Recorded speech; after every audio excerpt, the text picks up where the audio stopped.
seemed to be a bit of a mainstay in the Blitz meta, and Chain kind of slowly taking in some work here.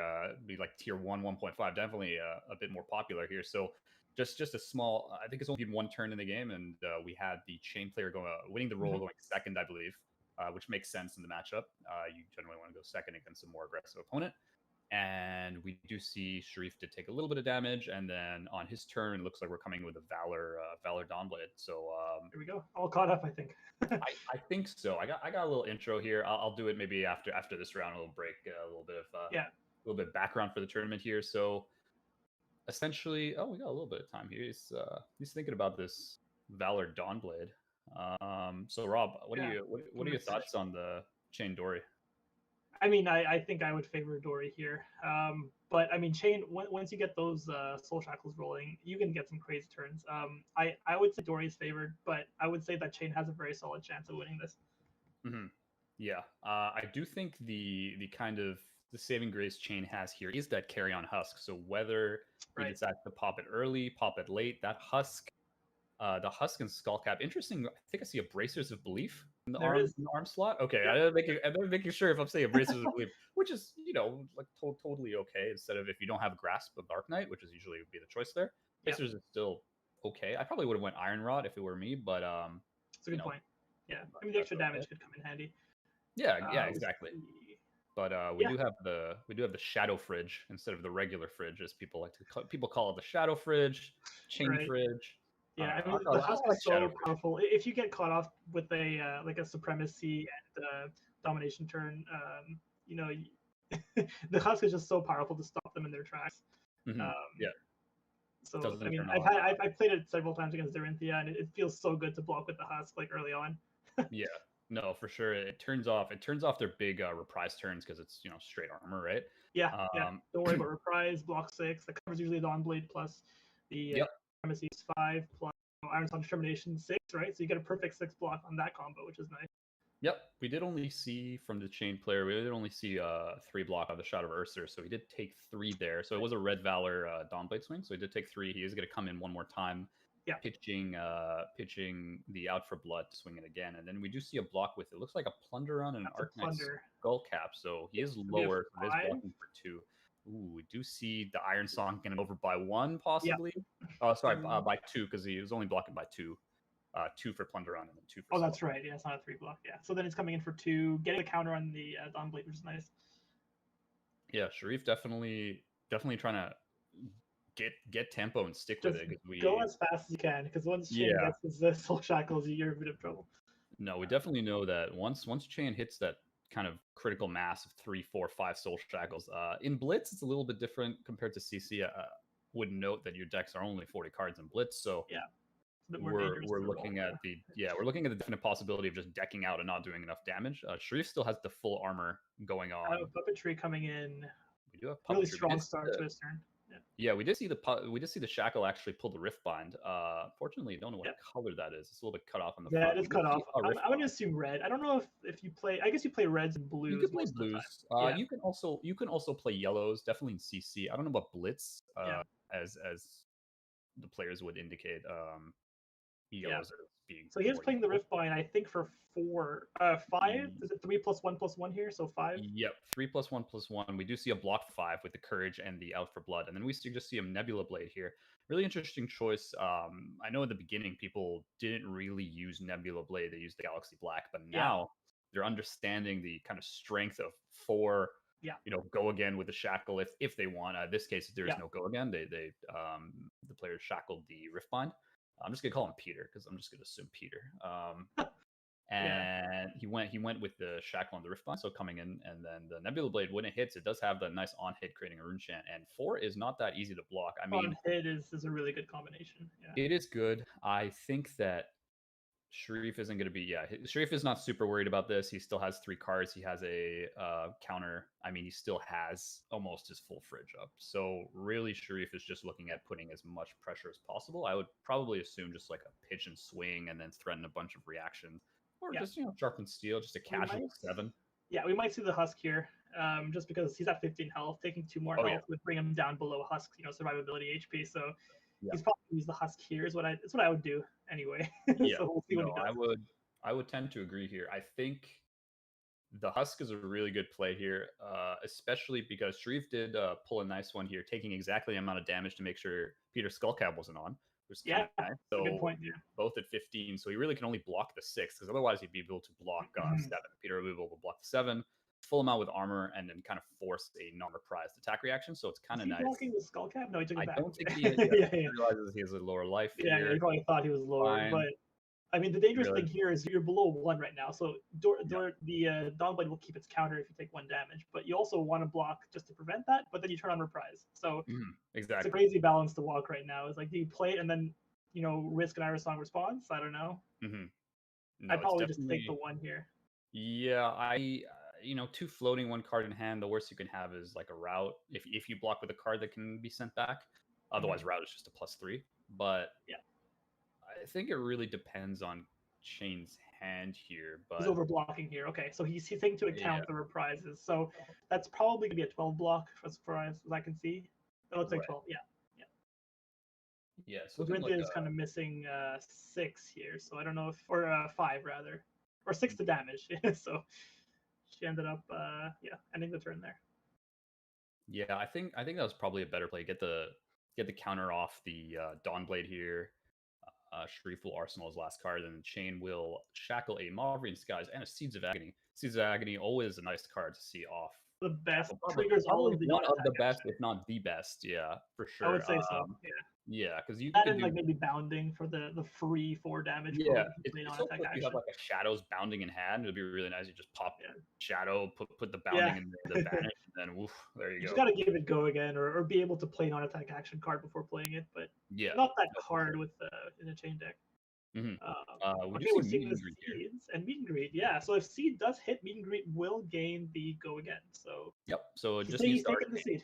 He took the Arcane. You took the Arcane, so Meet and Greet will be go again. I'm assuming it's red. It is possible for that to be a blue Meet and Greet. And you know what? I just realized he's not running any Arcane Barrier 1, so he's got to use the Skullcap to block every source of Arcane. I think that is the right play. I don't think Dorinthia can take a time off to block any of this Arcane, so I do understand the thought process here, but it's just something that hadn't occurred to me until this second. He's definitely just running like standard fridge technology. Nothing in the future, nothing in the past, just whatever we got. High grade Freon. Exactly. It's the summer, it's getting hot. Make sure your fridge is working. Stay cool. Okay, going Nebula Blade. So 4. Meet and Greet. Did he block that fully? I think he used the bracers and the Skullcap. He did use so he did block the 4. So it was a red Meet and Greet. Which is a good card. I do like blue Meet and Greet actually also, because it does block for 3, still comes in for 2, and can go again. The only issue is not blood debt, so if you banish it, but like if you banish it, you banish it. Right? That's kind of the more stuff you add that aren't blood debt, the more chance you have.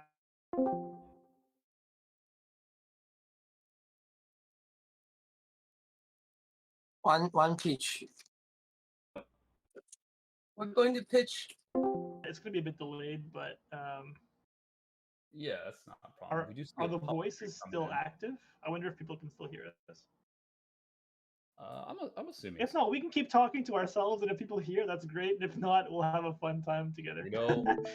Oh, okay. I think we're back. Yeah, I think we're back. Okay, cool. So we do see a puppetry. That's all right. A bit of lag on our side, but I do see a puppetry on that other side. Okay, just making sure. I didn't see a puppetry actually. I don't know if. So I do see a. All I see now is Dorinthia playing the Iron Song Determination. Oh, okay. With a Dawnblade. Yeah. No, I see it now. So we are seeing. Just syncing up. We're all synced up, folks. Yeah. Round one of a 150 person tournament. Would be slight hiccups. We're powering through. Yeah. Powering through it. We do see an Iron Song, so it looks like there was a very big block here coming out of the Warrior player to set up this Iron Song Determination. Kind of makes sense. Pitching the Energy Potion, 1 in hand, 1 in arsenal. So the Chain player, without this Carrion Husk, is in a bit of dire straits here. I think very tricky without a Husk to be able to block this damage. I don't fault the player. He's going the Art of War route, so I think he's going to be banishing a card to draw 2 and then giving everything +1/+1. Yeah. Yeah. That makes sense to me because then you can easily just turn your 3 blocks into 4 blocks, so everything's and then below at that point. Blocking 2 4s could be good here against the 5. Blocking out Iron Song Response here is pretty key. Sure, with only one card in hand, one arsenal with 2. I mean, the most you can like buff it is really just using 2 for 2+3s, right? So you can really go up 6. Unless you go the Out for Blood, which will give you 4 in this case, but 4 on the it'll be 3+1. So the +1 comes in second, but I think 6 is the main upfront they can do, unless they no, even singing wouldn't be enough with 2 resources. Because if you like singing and you had more resources, you can singing overpower or something like that. But or singing route for the swing. We have Glint, so he's gonna be searching here. Glint in the arsenal. So how much are we seeing for a block here? Are we seeing for 4? Sorry to cut you off, but is that a 4 block? No, it's fine. I just blocked with the Shadow Ursa here for 4, which was enough. Nice. Okay, kind of got off scot-free there, in my opinion. And then we do see Sharif coming in with the, I don't know if he drew the Nourishing or if that was his plan all along, but it's good from Arsenal. regardless.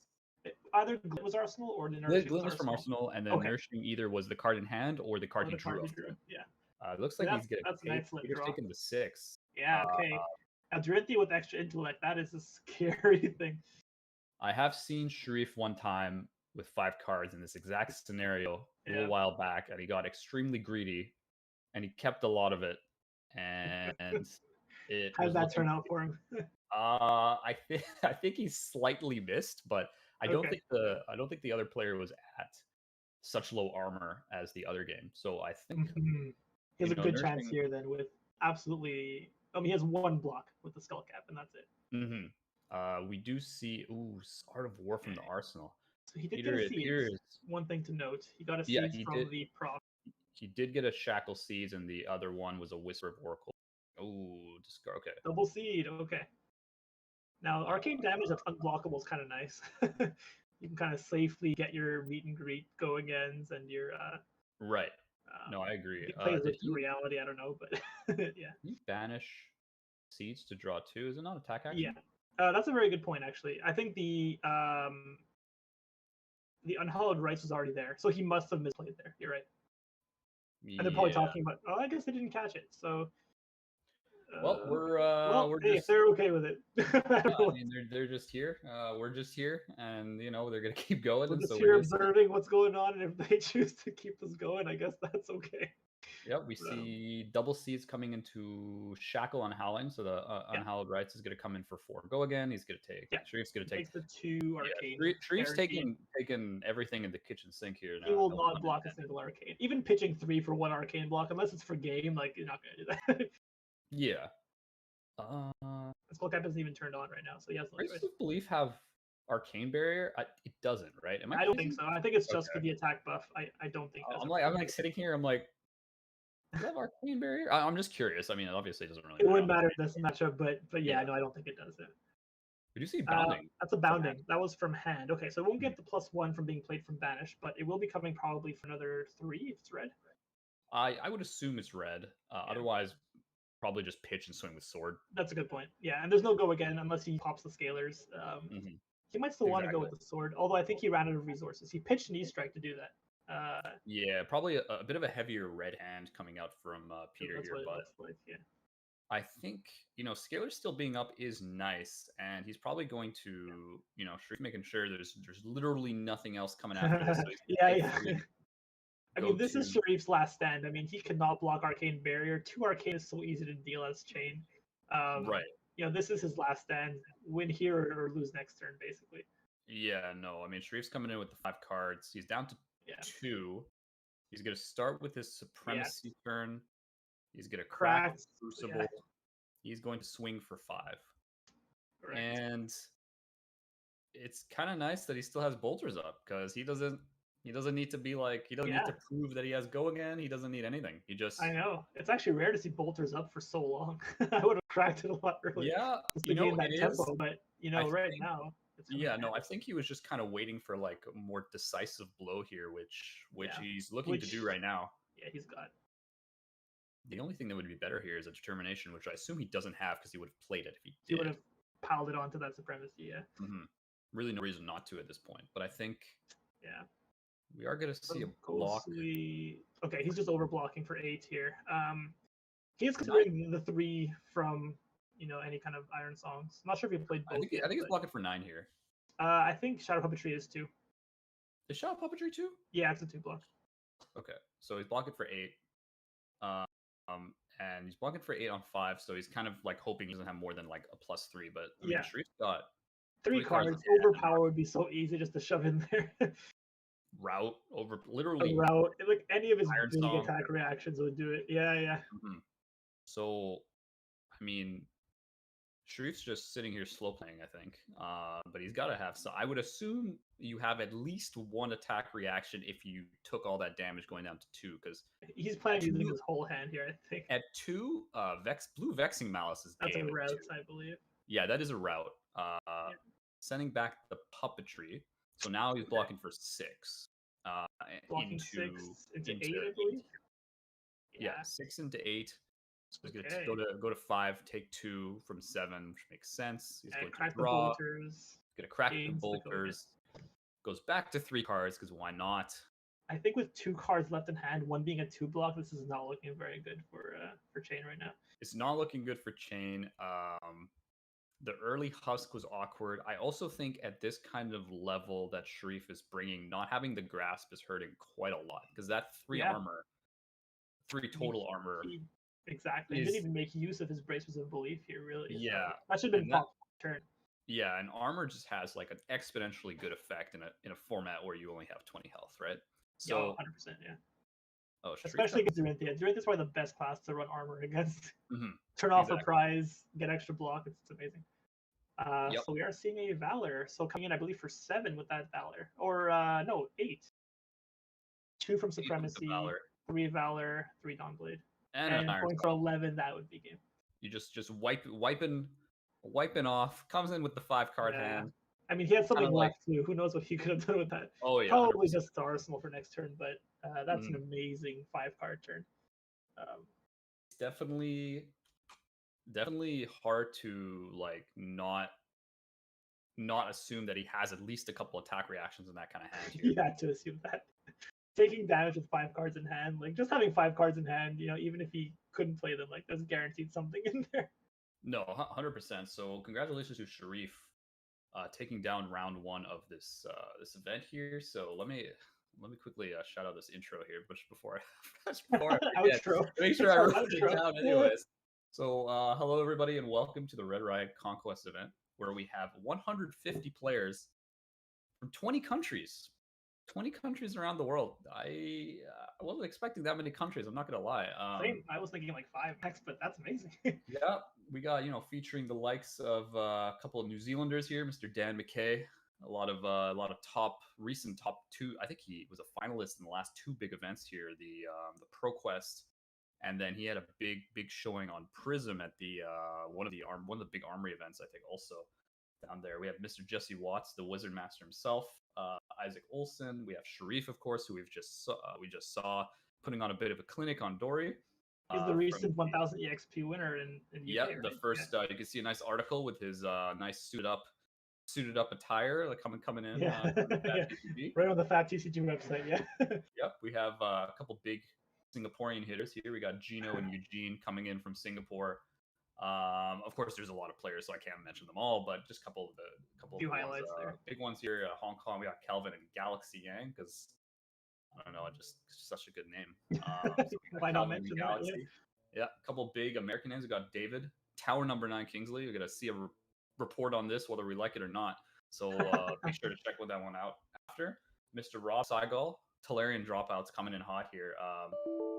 And then we have a couple of our good Canadian boys here, just making sure representing the motherland, fatherland, I don't know, whatever land you want. We're not biased at all, but No, we're not biased. No. I'm going last. I mentioned the Canadians last. I'm being as unbiased. That's true. Here we got Mr. Mike Carancina trying to Kano his way into victory. Hopefully check out one of his games. This is some sick Red Riot sleeves. Maybe you guys can check them out later. We have Guillaume from Le Quebec. making wizard. sure everyone, all the French Canadian crowd cheering him on. And then we have Mr. Philip Chuck, Mr. Tomfoolery, Fomtoolery, coming in from Alberta, representing a little bit of the Western Canada spice here. So got a nice mix of everybody here. So strap in. Got a scorcher, 8 Swiss tonight.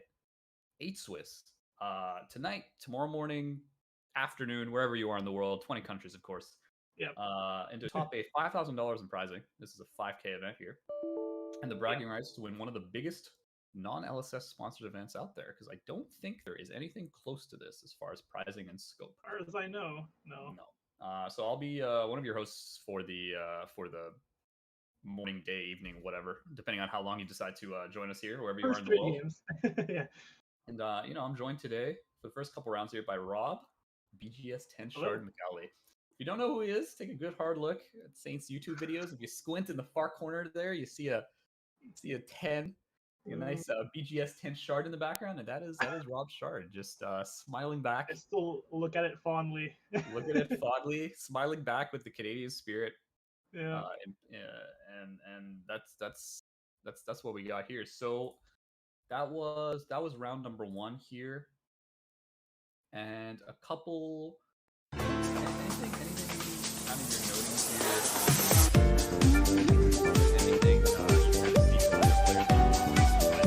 here? I don't think I saw anything super out of the ordinary here.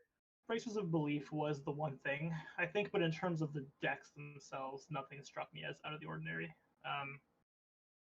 The decks were pretty much as I would expect them to be. Fair enough. I mean, it is a Go Tall Dory, which is popular right now. None of the Flock of the Featherwalkers or anything for Go Wide there. So that seems about right. True. I mean, the one thing to note was that now we're running the Nourishing in Dory, which is crazy. I think it's just an amazing card in Dory. We saw what Sharice could do with it. Getting 5 cards. Yeah. 5 cards, unblockable basically, because I don't think Chain runs any defense reactions as far as I know. No. Unless he wants to not usually, but anyway. We might see a little bit of spice today, but I think, maybe. Yeah. But anyway, nothing that would block 6 damage. Correct. Other than Guardians of the Shadow Realm, which is not played in that's true. That could be played, I guess, but a bit of a hard card to play in both Chain and Levia. Exactly. So we're gonna take a little short break here. We're gonna have the second round coming up shortly, so stay tuned for that one, and I hope you guys having a great day.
Test. All right. Okay. So just so that you guys know, we have our pre-orders up for our new playmats. We have coming here for the end of July. So check them out. They're only $25 each. There's some cool characters. Who knows who they look like? And also we have stock for all the boxes from all the sets, except for Crucible of War, because no one has those. And if we did, we'd probably be unlimited. So check for those at the end of the month. We also have 17% off on our site today. So if you just type in the word Queen Kasai, because she is the real queen. You know, she's on a search for herself. You can take put that in for your coupon code, and you'll be able to get yourself 70% off of anything. Those include sealed product, whatever. We just want to give back to the community, and we do appreciate everybody for watching this event. We have 20 countries playing in this. People from all over the place. We got from Berlin. We got apparently someone from Jamaica. I'm really curious about that guy's games. We have people from Singapore, Malaysia, Hong Kong, the UK. We have people from Greece, like right from Athens, where like the Olympics is from. We got people from all over the States, all over Canada, West Coast, East Coast Canada. So we have Montreal all the way to Vancouver. We also have some players from New Zealand. I believe there's a couple players from Australia.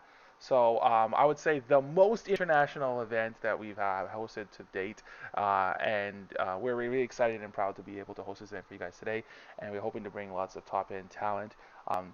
Of course, we're happy to have our great cast of swell commentators, and I hope you guys enjoy the commentary. You won't be hearing much more from me.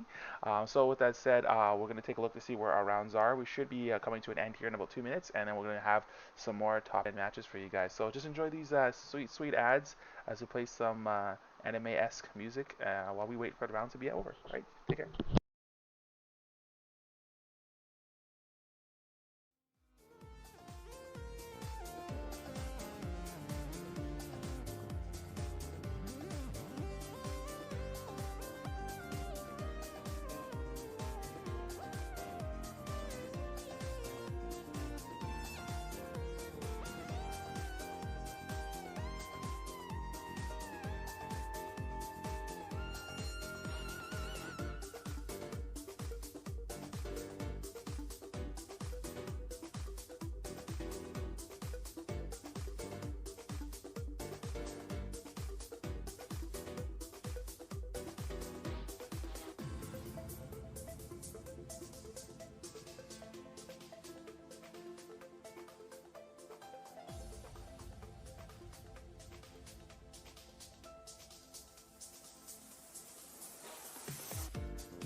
Oh, I think we're back.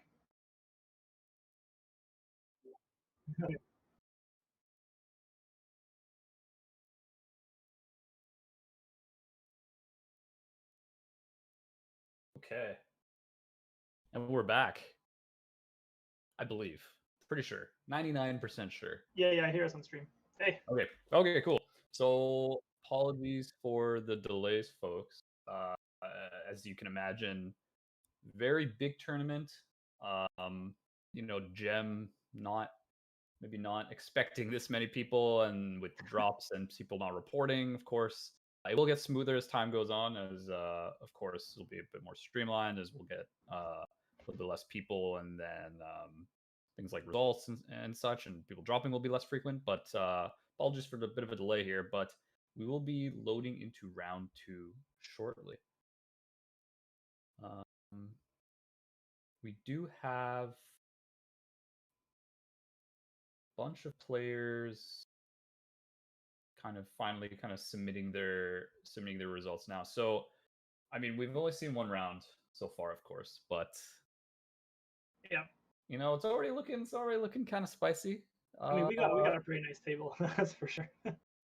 Yeah, so let's maybe talk a little bit just about like the new Monarch characters and kind of see, did they even make an impact with Blitz? More like CC, more like limited format. So my opinion is mainly that other than Chain and Blitz, I haven't really seen. I have seen some Prism. I have seen some Bolden. I've seen 1 or 2 Levias. Yeah, you just need a Levia. I've seen the one Levia, which is just Rob. I'm the only Levia player in Canada. That's not true. So I've seen kind of Chain kind of bring up to like the tier 1, 1.5 kind of with the Dory, even Bravo Reinar kind of in that level. I'm not sure if I would really put him with the kind of Ira Kano tier 1 that I've seen so far. Definitely not. I'd agree with you there, Yeah, I do think that Chain does have, with the Ebb and Fold, he does have okay matchups into Kano because that extra Ebb and Fold. I have played both sides of this fair amount, and it is kind of tough for Kano to get through the initial kind of burst, because that extra like pitching a blue and then being able to block for another 2 with the Eben is like arcane. So 5 arcane, yeah. Exactly. Yeah, it's quite hard to kind of poke through that, but I still think the matchup is a little bit kind of 50-50 there, but I think Chain has a decent matchup into there, and Prism has a really good matchup into Kano, in my opinion, also for the same reasons. You can run Halo, and for things like Herald and all the Herald. Anything that has Phantasm is pretty much safe to Kano. Yeah, they are playing the Nourishings, which has a chance to block, but you pop your footies and you gain the go again, or the action point. So exactly, not the end of the world. Yeah, so I think like the Monarch heroes have Chain Prism specifically have a decent matchup into Kano. Into Ira, I think Ira and Chain can be 50-50. It really depends on the build and kind of the luck off the shackles and a whole lot of things there. I don't think any of the Monarch heroes have like come over the top of Ira and consistency. Yeah, they're not outclassing Ira, Kano, even Dorinthia for the most part. They're not really doing much to No, I do agree down with that. I do think Prism Blitz has some potential if you draw well. Like it's kind of like Erudition is strong and Heralds are strong in general, and getting go again with Luminaris is good. But I think as far as like working hard for your wins, I think you have to work a little bit harder on Prism. You get a bit luck here and work a little harder for any of the Monarch heroes. Yeah. Exactly. And I think, the Monarch heroes, I think Monarch as a set is a really great limited set. Like fantastic limited set. I agree with I remember seeing James White and LSS, they're talking about how this set is really geared towards limited. And I can definitely see that. Like it's very balanced. You saw even in the New Zealand events, in the calling, in the Auckland calling, you saw the breakdown for the top 8. It was almost, or even like the later half, the day 2 events. It was fairly even in the top 32 there. It was almost even split between the 4.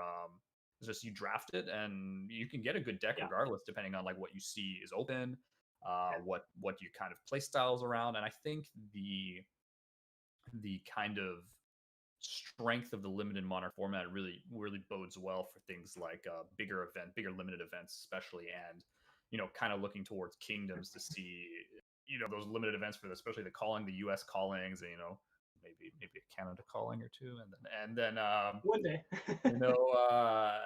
really good kind of vibes coming out of there for Monarch. But as far as Blitz, I really, other than the chain kind of coming on here, I don't really. Maybe you've seen something a little bit differently than I have, but that's kind of my. I agree with you almost entirely. I think that for the other classes, especially, I mean, I'm gonna talk to Levia a bit. She just doesn't have the power output that even on your lucky turns, you're looking at, if you can get 2 go again Shadow Puppetry with maybe the hooves, you're looking at probably like 18 damage maximum, and that's kind of like once per game kind of thing, right? Right. Unless you get Shadow Puppetry into the go again Thread Screamer. So you're looking at some very limited chances to get the type of power that already Kano and Ira can get very easily. Actually, Ira into the flying kick, or like E-strike flying kick, Kodachi E-strike. You can chain like an easy 18 damage multiple times per game, right? Sure. That makes sense. Anyway, Levia is she's underpowered completely. I would say tier 3, tier 2. And then you have, Bolton. You have to work hard as Bolton. You have to make sure you get lucky on your charges and to be able to chain into Cataclysms or have a crazy Lumina Ascension turn. And that's like a once per game thing as well. So you're really almost going for a combo deck at that point, right? And you can't have that consistent, like, I can block every turn, deal damage back every turn like Ira can, or anything that explosive for low effort. So I'm not gonna bash them too much because they're really fun decks. I love playing Levia, my favorite deck so far, actually. So in terms of playability, in terms of having fun, Monarch is amazing. I've played more Monarch than I have in the entire game, honestly. Like, Monarch's really reignited like my passion for building new decks and to try these out. But in terms of competitiveness, Rob just came back from the grave, seemingly enough, just kind of had a hiatus, just didn't play at all, and then comes back with Levia of all champions, just heroes. Just, I was committed to Brute. That's what happened. I don't know. If you remember, I had a stretch on KO for a while. Did have a stretch on KO. Just pissing everybody off in tournaments. The amount of times you've like rolled your 5s and 6s on me and like key events and rounds, like, oh man, cursing. Oh man, day, but, I'm never gonna forget when I played Dante and rolled that 6 on a CNC turn 2. Yeah. Oh, that's how you do it. Yeah, it's a lot of fun. Hey, I'm having so much fun with Monarch. Yeah. They're not competitive much, but I will talk to Chain in CC though. I do think that deck is pretty busted. I think that Chain in CC, you can go very far with that deck. Yeah, definitely.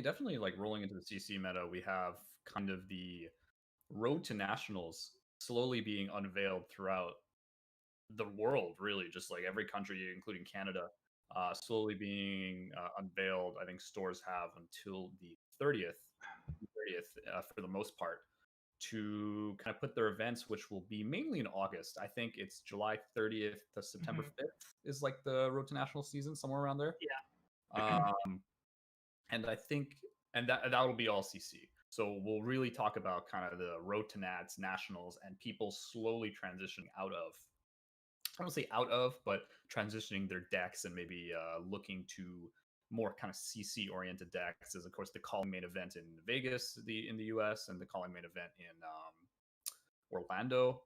I think is also a constructed format, whereas the Cincinnati and Dallas are Kingdoms sealed. Wow, it feels so nice to say Kingdoms sealed. Whew.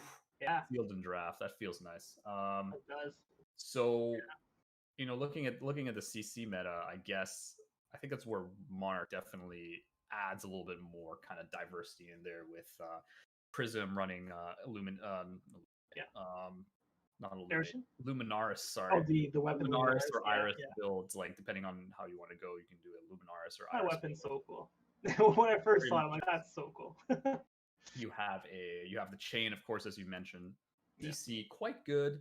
Definitely takes some practice to kind of figure out ordering and kind of what you should be doing and what you should. It's not as kind of like kind of dump it on the board and pray. It's not one of those kind of decks. You really do need to think about your orders and like what you're giving go again, and can you get I mean, like, imagine a lot of people struggle just with like a 4-card hand and figuring out like what should I play first. Imagine having like at the beginning of your turn 6 new cards getting dumped in front of you, and like 5 of them can be played from banish. You're like, oh my god, well now I gotta prioritize what do I give go again. So I play my non-attack action first to give others the ability to play from, the banish zone. I gotta deal arcane damage to give meet and greet go again, to give your rip through reality go again if you play that. It's like there's so many paths you can take, and that's really where Chain's complexity comes in, and what makes them great too. A class that has so many different paths on every turn makes for a really good class. The more opportunities you have to do things differently, I would say the better a class gets. I would agree entirely. I played a couple of Chain CC yesterday, and it felt good. It felt like it had a good level of depth to it, a good level of siding, a good level of overall kind of interest for me. Of course, kind of looking at CC, Bolton is definitely a lot stronger in class construction, as I would think. Just being able to actually sit and be able to bring up your super aggressive via the Vanguard Lumina combo turns, bringing in Sabers, bringing in Raiden, different kind of options. I haven't seen the Axes. Yeah, I haven't seen the Axes come into play as much. I think it's a more control-y kind of build with the Axes. Haven't seen that as much with like Valiant Dynamo, that kind of thing, but I think or the Spill Blood, or the Spill Blood, 100% Spill Blood Axes, and then of course, as I mentioned, the Prism and Chain, Levia and CC. A lot of, she might be a bit more of the same in CC. To be honest, I don't know if she benefits from pressured across all formats. It seems, other than limited. Yeah, I mean, she doesn't do terribly against anybody, I think, unless you're against Kano. And then you're a terrible matchup. I love the standard. She's not awful. Yeah, she's just like she's adequate across the board.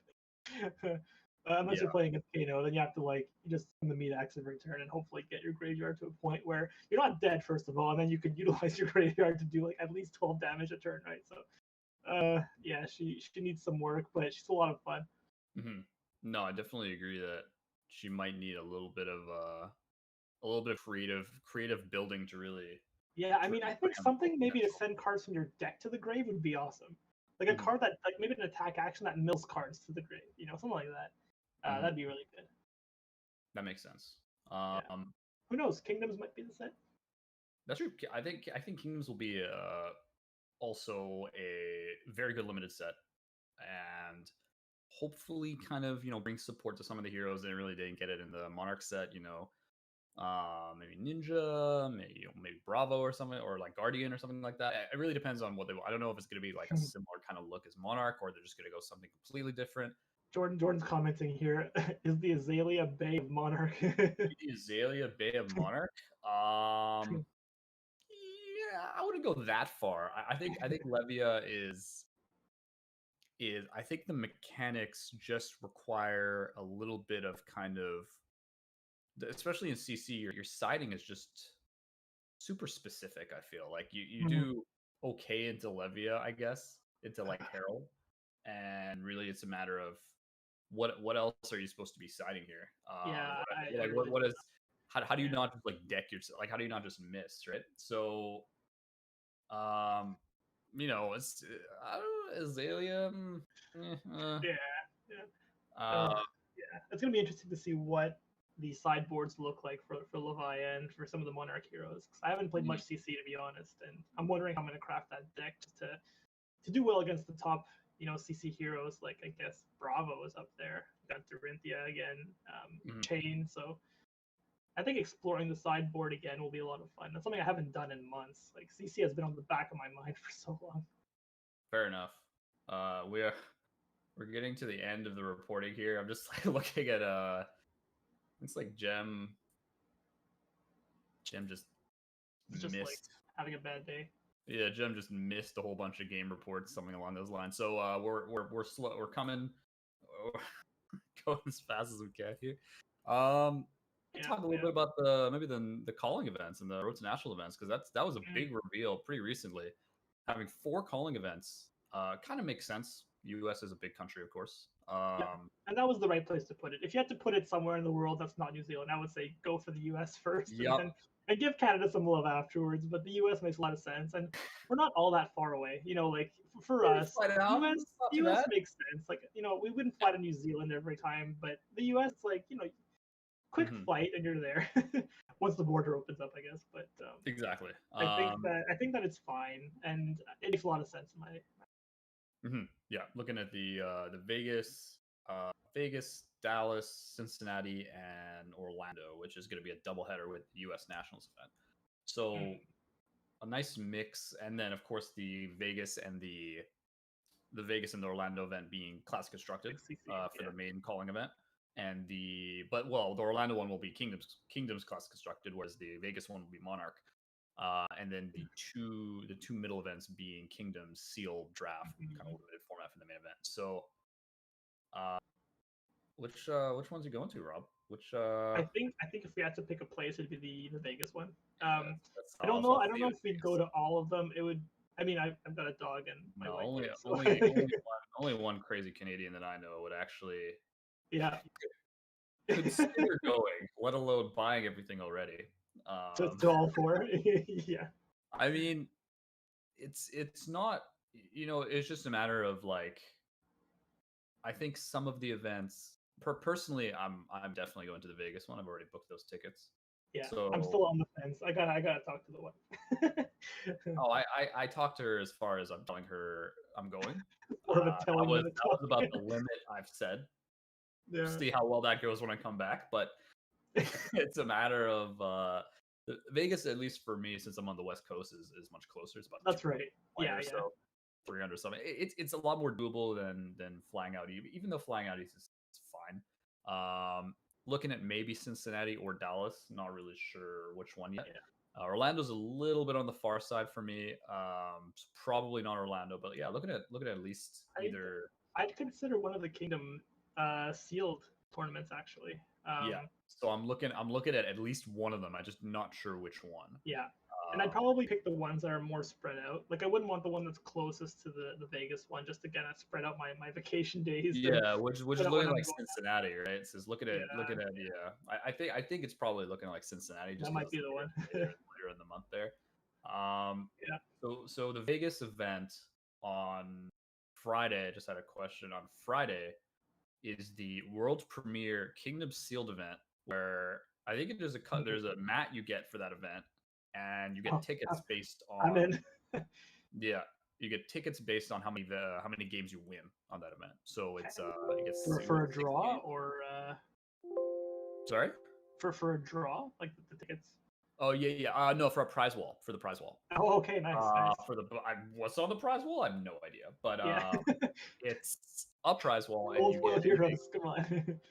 Yeah. So yeah, the Vegas one's going to be the Friday, which is only Vegas event has that Friday world premiere sealed, and the other ones will just be side events that you'll be able to do Friday through Sunday, and then the Vegas event will all be the last Monarch event, so the last kind of time you can get your Nourishing Emptiness calling playmat. There's an Exude Confidence playmat. I really want that one. Calling on it, but it says Monarch, so it's like just a Monarch mat. Right. Mat though. But it's calling mat. Yeah, the calling mat will be available, and then Kingdoms. There'll be a Kingdoms mat available. You know, Kingdoms. There'll be like a regular Kingdoms mat, and then there'll be the Kingdoms calling mat. Kingdoms calling mat. I believe Cincinnati and Dallas has the same Kingdoms calling mat. Okay. Orlando has a different Kingdoms calling mat. So Orlando has a different mat, and then Dallas and Cincinnati has a mat. So you gotta go to every event. You gotta go to at least one of Dallas, Cincinnati, and then you go to Orlando if you want all the mats. Yeah, I mean Orlando is far, as you said, but go to Florida would be kind of nice. Yeah, exactly. Maybe. So who knows? Orlando's just so far, but I mean I can see the appeal going down because it's go to Disney World or whatever. Make it a week-long thing. Make it a week-long thing. Might as well turn it into a vacation anyways. I mean, how else are you supposed to get down there? That's probably what I'm gonna do for the Vegas thing. Gotta make a vacation of it anyway. Yeah, no, that's fair. So how are we sitting with the matching here?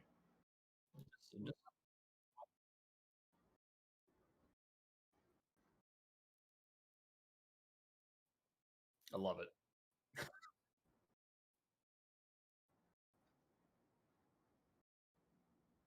Hmm. That's-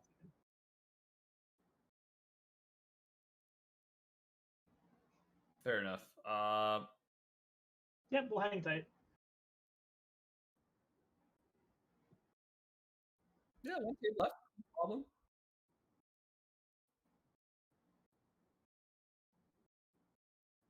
Hmm.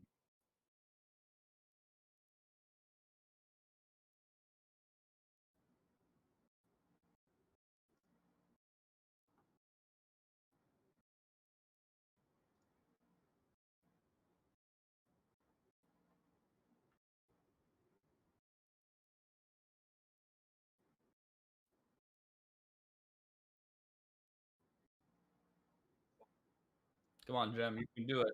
Yeah. And I guess for those who are watching the stream, I guess you can't hear Steve, but Steve came in to talk to us about what's going on. So it just looked like we were just answering We were nobody. just floating in the aether here. Yeah, while, we're just letting us nodding. on.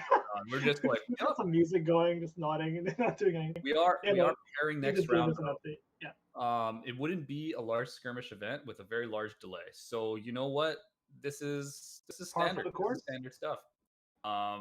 But we will, hopefully Jem actually records the results The next in the following matches. round. Yeah, we are pairing round 2, so we're gonna get a game going on here. I think we're going to be looking at. All right, I'm gonna be looking at some games here, and Steve's gonna be showing one to us here. Um, anyways, yeah, and there will be a couple of nice announcements from Steve later on in the tournament, so everyone should stay tuned for that. We've got some nice. I think Steve already mentioned the sale was going to be going on with the code in the bottom left. Queen Kasai, 15% on. He really likes his Kasai. Oh yeah, got some mats, got some. Did a big restock. Red Riot did a very big restock of all the sets that are pretty much available. The sets, right? Pick up some cards, pick up some mats.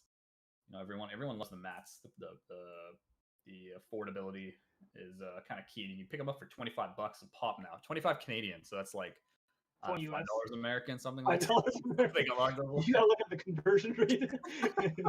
It's something along those lines. The Monopoly money, maybe. I'm not really sure. We're the Monopoly money. Yeah. And those apply to the pre-order mats too. So if you're looking to pre-order the chain mat or the prism mats, those also do apply to that. So you can pick up a nice pre-order on those mats for $25. Some sleeves, The sleeves are very nice. Are those available on the website? Not not yet. Wait, hold on. You're getting ahead of ourselves here. Yeah. Right. Yeah. Okay. Yeah. But those are also available. I mean, the cards, of course, and there'll be a nice restock. Kind of when Crucible does come out, those will be going up on the site for everyone's perusal here. I can't wait for Crucible Unlimited. Oh man, I'm telling you, it's such an impactful format. When I don't think people understood that the relevance that they had to all, like, they covered all the heroes, right? They covered all your Weapons of Wraith, your Arc, and every top deck had something from Crucible. Exactly, like you had to have it.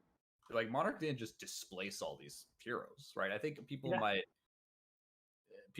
people had the impression that Monarch would kind of shift the format so dramatically that Crucible wouldn't be as necessary. But looking at some of the prices on this kind of Crucible stuff, like Courage Blade is like $200. Yeah, and it's a necessary card in Blitz right now. So it's like, and that's what most of Skirmish. I mean, all of Skirmish is. If you want competitive in Blitz, then you gotta pay $200 for a Courage. Yeah, and it's kind of like, it's a bit ridiculous at this point because no one really knew anything about like print run or if Unlimited was coming. Nobody knew. Yeah, I mean, until recently it was an unknown. Like LSS only announced it like a few months ago. Yeah, I don't even know if they were planning on an Unlimited run. I think it might have been a surprise. I think they mentioned they weren't actually planning for it. Yeah, I remember that actually. Yeah, they said no, and then all of a sudden, never mind, we're doing Unlimited. People need Unlimited cards. I mean, it's a matter of first ed kind of came out of the woodwork. Prices got kind of ridiculous here. Yeah. And and now they're a bit out of control. Yeah. Yeah, it's a core set as far as like competitive level play goes, and it's not a draftable set, but I mean the key, like every class utilizes something from Crucible, from the initial 8 anyway. Yeah. Yeah, no, for sure. But I think with the Crucible Unlimited, you're going to see a big influx of kind of newer players be able to get their hands on like full decks that just really don't break the bank, which is the whole idea that Flesh and Blood can be played with $20 for like a $20 for like a nice entry level kind of intro deck, and then you just start upgrading it because especially I really like the Monarch Blitz decks. Like I actually played with them recently, and they're good, eh? They're not bad. Like they're quite well designed as far as kind of like what extras do you need. The price of kind of Majestics for Monarch quite low. Like upgrading your deck really doesn't. Yeah, doesn't I mean, that much. You could build a solid deck for like $40. Like with a Monarch Blitz deck, $15. Get some Majestics going on there, and you could build yourself like a, barring like a big legendary bursters, which doesn't necessarily like a lot of times stuff like a Prism deck, like Footsteps isn't going to win you the game. Well, stuff like that, like a Vestige isn't going to win you the game. So it's kind of a matter of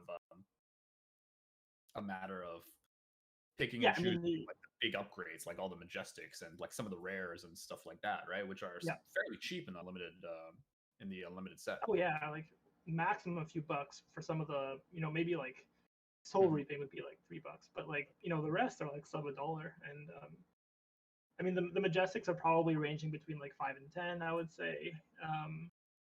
Maybe the more key ones are probably up to like $10, but yeah, I mean definitely cheap, because I mean even first ed's still cheap for now anyway. Yeah, relatively speaking, right? Yeah, definitely all these kind of big events, the Road to National events, the calling events, definitely with all the prizing that's available, is really giving people a bigger like an incentive. Bigger incentive to really like kind of practice different formats to upgrade their decks, because before it was really just armories and then watching New Zealanders play armories and the skirmishes where like everything's participation. It's like 100, 150 people. Like like this one. Okay, this one has insane prizes. I mean, for this one it's different. Yeah. I mean, every skirmish I've been to, but like other than this one, has been like there's no prizing top. You can have a top 8, but it's all for the 6 times EXP multiplier. Yeah. So you would join, play for, have a lot of fun, play whatever deck you want, and then hopefully get a prize from LSS. Exactly. But, that wasn't much incentive to be competitive, let's say. Exactly. It's supposed to be like one step above Armory, which is understandable. I think that is kind of the level you get on average for those kinds of events, and then you go up to ProQuest and the Road to Nationals, and then Nationals, Pro Tours, that kind of thing. Yeah. But I think them pushing CC through Road to Nationals was very smart. Through Callings is very smart. Pushing limited formats and kind of leaving Blitz to the more armory skirmish. Like I think competitive Blitz, as far as that one time in the New Zealand calling, one of them was a Blitz event, and it was very like, let's see how much Kano can sack today, or let's see whether Ira won't be first. Blitz is a lot less balanced. Let's put it that way. Also, a lot more variance in what you can do. Like you can have a really low tier deck actually do well in Blitz. On the off chance they draw really well. You just need KO to like rise to the top, don't you? Just come that's all I need. That swinging. I have a calendar until he gets good again, like counting the days. It's like a kiddo, and then Rob just kind of kissing. Oh, I gotta get Dave on that for the art piece there. Just kissing a KO calendar, but oh man, but yeah, so it's a lot less balanced. So I agree that CC is where the competitiveness is gonna We should when we have another long break, we should do a nice session with Eric and Rob's binders or something like that to show people. Just collection showcase. I mean, maybe people are kind of interested in some card. Like there's some cards that Rob has that I didn't know existed at one point, and then he just pulls them out. Well, like when I first saw it, it's like, oh, you can get that in cold foil. Yeah, yeah. I I was idea. made my way down the promo list. I'm like, Yeah, exactly. I need that. I need that. I mean, I know there's I think Jordan Eisenharl. Yeah. Go check him out if you have it on YouTube.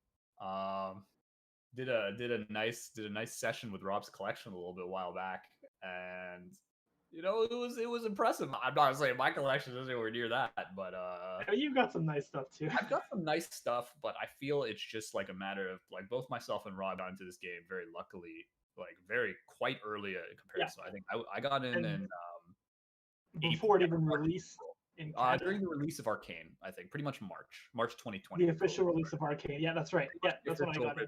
Yeah, exactly. So we kind of got in. There was no product here other than you had to pay. Yeah, you had to pay. What's it called? All those import custom fees from New Zealand, the States. All the American ones, American prices. Then COVID closed the border, and we were stuck paying all the import charges, whether we liked it or not. We did have like one Canadian source. I mean, I was buying cases. I bought a case from New Zealand for like 300 Canadian. It was like welcome to Raid. And but then of course the import fees brought it up to like $400. But like that's still an amazing deal in hindsight. You just look at it like, like I remember I bought like 10 more. I bought solo boxes because I was like, this game might just tank. Yeah, I mean, I started out that way. Then I opened some stuff and I'm like, damn, this is fun. And damn, these cards are nice. I looked at the first cold foil when I pulled my second art box, not my first art box. My first art box was actually pot garbage, but my second art box, I pulled a skull cap, a cold foil skull cap, and I looked at the card and I looked at it. I'm like, this is all right, I'll keep buying this. I'll keep buying some boxes. Yeah. The dopamine hits, and you're like, all right, I need more. Yeah, dopamine hits. I look around, see a bunch of case breaks for Welcome to Wraith and Arc. Get into as many of those as I can. I got the cold foil common slot. Oh man, is that paying? Was that a payout? That was a slot. I didn't even know they did that. That was a slot on Deck Edge. Okay. On his when he used to do case breaks a long time ago when he first started. He had the cold foil common slot for I think $10 American or something ridiculous like Beautiful. That. I mean, that's what I picked up some cold foils for also. They were on eBay for $7. Some of them, like the. I mean, you got to do what you got to do, Nobody knew anything about this random game from New Zealand. One thing people don't understand is that for a while, these cards and these boxes were just on eBay, like tons of them available, right? And they were all sub $100, and they would stay that way for months. So. As someone going into a new game, you see this and you're like, okay, it's not necessarily booming, right? Like, it's not like if you want to get into something like MetaZoo right now, it's like, off the bat that they're just going to sell out immediately. Flesh and Blood wasn't like that. It wasn't like these pre-orders like we had with Monarch where everything skyrocketed to 2 times or 3 times the price. It was these unlimited or these first edition sets, alpha sets, just sitting there for $100, and you pick one up here and there. You weren't incentivized to buy like 100 at a time, right? Because you didn't know if it'd go anywhere. The whales did not exist. It was really this was just for the players, really. Yeah, when Crucible came out, I think in September, the first print, like the first run of Crucible, because there was a second run in like November or something along those lines. But the first run of Crucible came out August, September, something along those lines. I think it was August, Canada and a lot of other regions finally got product for the very first time. So Canada, a lot of like Europe and stuff like that, places not in Asia Pacific and not in the States, got product for the very first time. And I think Crucible really skyrocketed, like not the initial release of Crucible, but like after people started going in Crucible, they then started going in Arcane and Welcome to Wraith, because then they discovered the game. And I think that kind of rose the popularity, kind of spiked in Q4 2020, right? Yeah, it was like November, I believe, when the game released in Canada, if I remember correctly. I think it was Crucible. Like that is when the game like released. Like Crucible was the set. Oh, the Crucible release. Yeah, that was August. Yeah, the Crucible, the August, September. Not a lot of stores got it. Like there weren't even that many Canadian stores who got it because times were tough. There's COVID. People weren't really looking at dumping a whole lot of money in a brand new unproven card game. Anyone who got it in Canada was buying it from like the States. It wasn't directly from LSS because it wasn't released in Canada. exactly. directly from distributor. There's no distributor here in Canada back then, so you had to buy it from the States. Yeah, until Prince actually got the product, got Crucible, started sending some, and then got limited after, of course. Yeah, like it's a matter of I think the game really kind of it's such a well designed game in my mind that you can just very easily get players from the whole spectrum. Get Magic players, you can get brand new card game players. Like I know players never. Yeah, exactly. It's like I used to play Yu-Gi-Oh. I played a little bit of Magic. I mainly played Yu-Gi-Oh. I played like chaotic random games here and there. Yeah. I think I might have heard of that one. I mainly played games coming out of animes because when I was a kid, that's when I Wei started Schwartz? playing Pokemon. Are we talking like Wei Schwartz or the Pokemon? Like early on, it's like you kind of the early on anime games, early 2000s, late, and you grow up with these animes and you just get the card game. That's the main reason. And then Flesh and Blood is the first game I actually looked at the game itself, and I'm like, really fun game. It has such limited marketing. When the game first, you remember when the game first came out with Arcane? I had to look really hard to figure out to actually find some videos of guys just playing the game.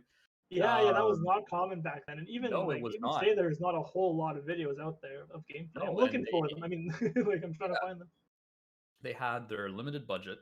Back then, they used it on the right aspects of the game. On the devs, on the distribution, getting the product out there. They let people spread the game by themselves with marketing and big events like, of course, the Red Riot event is it's just Steve and Matt just building this event seemingly out of mid-air here every couple times. We had the last event, the 2K event, the constructed event a little bit while back, and it was propelling the game forward as far as marketing goes. They really had to spend like pretty much nothing just to expand the game to people who have never played the game and people who are new to the game, all that kind of thing. So they didn't really need to. And then I saw the game, and then the core mechanics were extremely. There was such little downtime, if that makes sense. There was always something to do. I don't know about like missing a land drop, no like super meta spikes for Yu-Gi-Oh. Just you buy a $700 deck, and that's the decks that's gonna win 95% of the time. Every game feels balanced, even though some games are less balanced than others. Every game feels balanced to some extent. Yeah, exactly.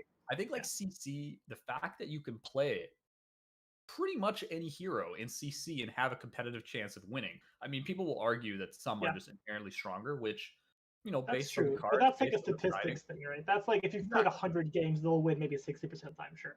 But any one game, there's a solid chance that any deck could win. I feel like we'll just cut out the last hour of this and just start a podcast at this point. But it's just talk about Fab history from our Canadian point of view. It's just a matter of pioneers in Canada. I hope you guys still enjoy yourselves. I'm looking at the Red Riot here thing. Of course, Gem is still acting up here. Still bonking. All right. Well, I mean, hey, it is what it is. I guess we'll just keep talking for a little while. Yeah, it's fine. I think it's a matter of the game being able to have kind of solid mechanics, able to kind of stand its own 2 feet, and they planned way in advance. They took their time. They designed the game for like 7 10 years. Was it? I think it was 7 years of design. Right? Yeah. How about Eric and Rob play while we wait for games? Those would be very fast games. We can play. No, let's not take away from you like tilt the cam forward and just start playing randomly. It's like, here we go. Let's just play. That's not the worst idea in the world. I gotta consider that for later in the stream. Actually, that's a hilarious idea. They didn't come here to see us play, but maybe there's nothing happening right now. Maybe we could. Yeah. We got a question in the chat, Eric. What's your favorite card in your possession? We can start taking chat questions. If you guys have questions, post them in the chat. It's a Twitch stream now. Favorite card in my possession? Maybe just for sentimental reasons, the Skull Cap. I think it's probably the Cold Foil Skull Cap. Either that or the Tectonic Plating Cold Foil. Okay, that looks nice. That is a nice card. I don't know if that's my favorite card though. I got to think about like as far as ones that I like use for collecting. It's like, or Yeah, versus the ones that I it's like two to play dimensions, with. right? Because there's cards that you can just stare at forever because they're just so beautiful, and then cards that you just Yeah. love to draw, like that feeling of drawing the card in game. It's like, oh yeah, here we Yeah. go, you know. I feel like probably my favorite playing card as far as like card in my deck is probably Crippling Crush, because Okay. Well, you were a Guardian player I for a was while. a Bravo main for a long. I mean, I still play Bravo, but like, Yeah. I was just like straight up Bravo main for months and months, and I just played a ton of Bravo. I got myself the tectonic plating. I'm like, all right, I'm a Bravo main. This is, it dictates your whatever like champion you're doing here. And then are you just pulling off your cards from the side I'm there? just looking at which cards I have. I'm not gonna. I'm just gonna look at the ones that I want to like talk about. We're gonna play that game, huh? All right, maybe in the break I'll go grab a couple just to show everyone what I mean. But I think Crippling Crush is probably my favorite playable card. But as far as my collection card, probably the Skull Cap. I do use the Skull Cap. Like I actually use that. Yeah, I use that cold foil Skull Cap in my games. Like if anyone's who's ever played me, Potato on Discord, in case people are unaware, I do use that cold foil Skull Cap every single game. So that's probably, I would say, my favorite possession card. But as far as the playing card, probably the Crippling Crush. Oh man, wants to. Just an update for you guys. We have given the players a 10-minute break to grab like coffee and breakfast and whatever. Okay. Sounds good. So then we should be starting at like 251, 250 time frame. Yeah, like 10-15. I mean, it's just a matter of like there's not a ton we can do about it if it's like a gem kind of issue, because this is all just kind of gem and having to manually go into about 75 different games and do the results here, as you can. And then how do you pair, right? I mean, you can manually pair everybody. Yeah, I gotta manually pair everybody, but you guys are just getting our first podcast episode, essentially, just in advance. Is the alpha podcast, unofficial alpha episode. Yeah, unofficial first podcast. What do you gotta call it? Yeah. I think about a title now. 2 Canadians and I don't know. 2 Canadians, 1 fab. I just feel like Alpha Canadian or something like that. That'd be so weird. Is that a thing? No, I gotta think of a title. I'd have to think of a title. But it's just a matter of like thinking about just getting. It's funny getting nostalgic about a game that came out in October 2019. You're just thinking about back in my day, yeah. Back in my day when this game just came out. 2019. I was young. I was young back then. I was coming. I was fresh. I'm full of ambition, dreamy-eyed kid. I was full of hope. And then Kano came out. No, I'm just kidding. And then the Kano Nation attacked. Yeah, and then the Kano Nation attacked. And, yeah. And it's And then everything went to hell.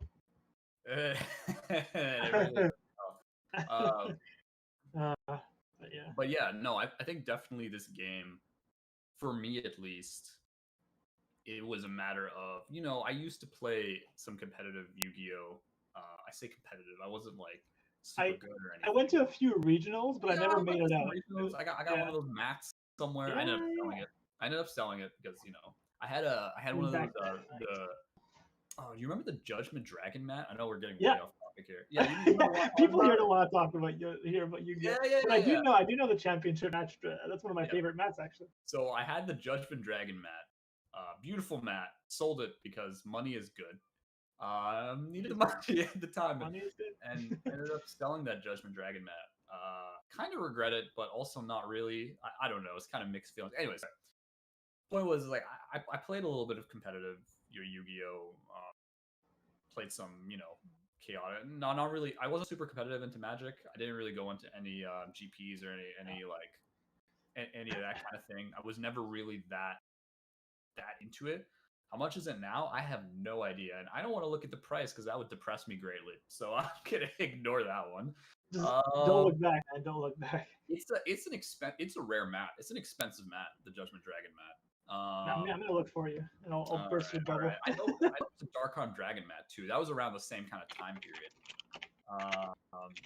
But it was a nice that was mat. a great era of Yu-Gi-Oh. That was great. That was the era. That was the Lightsworn. Yeah, it was the Lightsworn dad. The Lightsworn Telidad. It was Telidad, I think. It was Telidad, yeah. And then you had Twilight. Twilight was the Lightsworn dad. That's the one. Twilight was the Lightsworn deck. I remember coming into Elemental Hero. Stratos decks. Yep. All the draw decks. Gladiators. Gladiators. That's the deck I ran. Gladiators. Yeah, Gladiators. Rescue Cat, of course. I can't find a purchase price for you. So I can't imagine that deck comes up for sale often at all. Like a lot of the people who won that mat did not sell it. Like they're just keeping it, their collection, because it's such a nice mat. And yep. It's just a matter of at some point you just you gotta make a choice whether you keep it or not. What do you think about that when not selling Flesh and Blood? I think Flesh and Blood is just in a very interesting state right now. I think it's picking up. It has picked up and is picking up a lot of steam. I think the market is okay. I guess we're Louis now. I guess we're kitchen table at the moment. Let's talk about the market. We're just going from podcast into EV market assessment here. Both Rob and me, I mean, we both have some pretty higher end kind of cards and items that we do kind of look at buying and selling. I think we both burn a ton of money on this game, but I think Rob definitely takes the cake for birding money. I think Rob's definitely taking the cake in Canada for that one. Too much that I care to admit on stream. But when you sell stuff like BGS 10 shards, you gotta tip the scales again, or balance the scales on what your spending and output looks like. No, for sure. I think the market is literally, it got soft, and I think it's directly based on the greater economy as a whole. COVID, of course. I think the game took a pretty big increase just because stimulus checks in the States. Yeah. People had more money to spend on hobbies. They weren't traveling. No one was going out. Like your best Friday nights look like you in front of a camera playing card games with people, right? On a webcam. There you go. You tell me in March 2020 you bought a box of Ark and you thought this was how you're going to be playing the games like 3 months later, 4 months, 5 months later? Yeah. And I mean that really made it surge, and the advent of like these Discord tournaments, right? Like I actually might even prefer them more over in-person play because you can play so many of them, right? You can wake up and be at a tournament in half an hour, right? Yeah, but that's that's how I like it. I mean, I would definitely go to in-person play as well, but me being in Ottawa, like I wish I was in Toronto because then I can get so many more tournaments in. But in Ottawa, they are limited, and I'll probably stick to mostly Discord tournaments if they're still happening. Oh yeah, I think online is still like, funnily enough, I think COVID's the best thing that's happened to this game so far. I know that sounds nuts, and people are like, "Whoa!" People are like, "What are you talking about, Eric? You're just full of it." But like when you look at it, COVID brought a ton of people, some of them that's never played card games before, into kind of this weird situation where they can't really go out, but they have a webcam and they have cards they bought. They want to use them. If these were not a thing, I don't even think I would be playing this game nearly as much. But of course, with stores opening, I think there is a very nice line, and that in my locals that I am a TO at my locals here, a tournament organizer, and what we're planning to do, and what I hope other stores kind of look at, is doing a bit of a hybrid model. So doing a couple in-store events during the month and then a couple online events during the month. Because there are people that live in more rural areas, and then people who live kind of outside the grid a little bit that don't necessarily have an LGS to carry fab. Mm-hmm. And I think that would be kind of not serving the population. I don't think you're serving the community very well if you're just restricting only to local events for people who are within driving distance. People have kids, people have families, they have dogs, people have jobs that they can't necessarily get off work at like 5 o'clock and drive down. It's just not a thing. So I think having something where someone can come into at least 1 or 2 tournaments a month, have fun, play with their cards. I think we're looking at something like we'll do two events per month that are online, and they'll be blitz armories. Okay. And then the other 2 events will be limited. Will be draft. And in person, I assume. In-person draft. Yeah. And that takes advantage of the fact that you can really only draft in person, properly anyway. Yeah, I think we've tried it online. It's kind of messy. It's fine, but it's still kind of a matter of preference here. But I think draft is really just such an amazing format. I've drafted once in person in this game, and it is so good. It is so good, and I think everyone needs to experience drafting this game, honestly, to really appreciate the amount of work LSS put into designing a game that you can actually draft properly out of a box. Yeah, I mean, you have to balance 3 different aspects of the game, right? Or I guess 4 at this point, but you have the classic constructed blitz and the sealed and then draft, right? So, it's surprising to me that none of these formats has fallen off at all. No, for sure. With the cards coming into the scene. Yeah, no, I do agree, and I think it would be a bit of a shame if all stores just took a fully in-person approach. And while I do understand it, getting people in like your local LGS is important, but I really don't think that needs to be restricted to like only in person. I think there's a time and a place for both. All the Road to Nationals events, all the big events will be in person. But as far as like if someone wants to travel down to like a Road to Nationals event, a Nationals event, what have you, calling event, ProQuest event. And that's more like a convention too, right? It's not like just going for one tournament and driving back after 4 hours. It's like you're there for the weekend. You can have a lot of fun. There are booths, panels, people to talk to, like signings. It's a whole event. It's not just for gameplay. And you can leave the gameplay, at least some of it, to online, where you don't really have to be there in person for these to get the full, enjoyment out of it. Conventions, I agree. Like being there is like, online conventions are not fun. I'm gonna put it that way. Like, being at home watching something on your screen and not being able to interact really with like any of the people there at the convention. It's bland. It feels like it's just like a shallow version of what you could actually be experiencing. So I remember they had the New Zealand one, the one they streamed. I don't know which one it was. It was a couple months back. It wasn't the most recent one. It was I think it was one of the Blitz ones. So I think it was beginning of the year, somewhere around like January, February, one of those. And they accidentally switched the speaker, and then you could hear the crowd. And then people commented like, "Holy shit, that's what a crowd sounds like." And they were just like, their mind was blown. That's so funny. I'm like, why does this crowd sound so nostalgic? I don't know, because I haven't even been to a lot of these big crowd events anyways. But then I heard the crowd, and I'm like, wow, this game would be amazing. It's almost like taboo. It's like, whoa, people gathering together. What is this? And then it's like, wow, this game would be great if they had a very big event in like the Vegas Convention Center. I'd totally go to that. Yeah. Wow, look at that. A nice big event at the Vegas Convention Center. Looks like I'll book my ticket. I'm not a hypocrite, Yeah. I think there are plenty of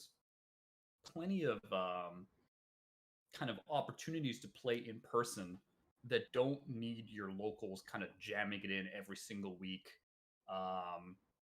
Whereas I think you can still build a community by having a couple events instead of every single event. And a lot of these players come in brand new. A lot of regions got the game first. They were allowed to play a lot earlier than other regions. So I think some of the other regions are catching up to like kind of New Zealand and Australia, kind of Oceania region. And at that point, you'll see a lot of the big events have closer skill levels. I know we had the last Red Riot, the 2K. We had a lot of prominent New Zealanders. We had Jacob Pearson, Matt Rogers, Diamond K, and we also had like a lot of bigger, non-New Zealander players in the top 8. It wasn't just 8 New Zealanders. It was Mr. Delfico, who you'll see a little bit later. Our boy. If he hasn't already passed out yet here, but and we had the States as well. Yeah, we had another Jonathan Parker. He was in there. Another Canadian coming in there, and I think Sharif was in that top 8. He was playing Warrior. We had a Boost Dash from Greece.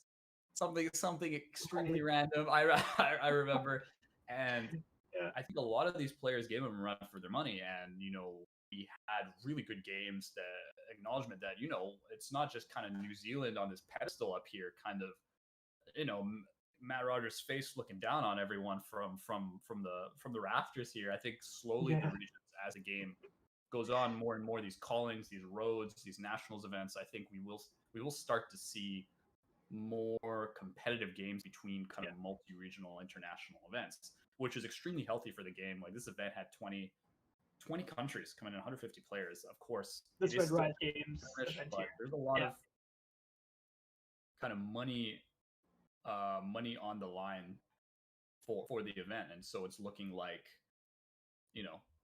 it's looking like a big kind of competitive kind of scene coming in here. Okay, we're getting a bit of an update here. We're getting yeah, okay. Sounds good. Update coming in. That looks awkward. That is a 500 server error for Gem.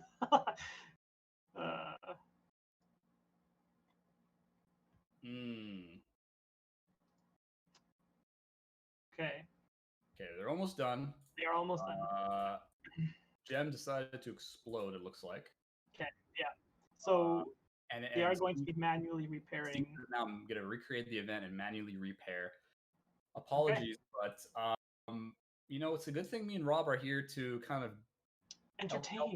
Yeah, I mean, you guys are getting a free podcast. Like it's essentially, look at it as like Saturday morning / evening / afternoon. Like Sunday morning.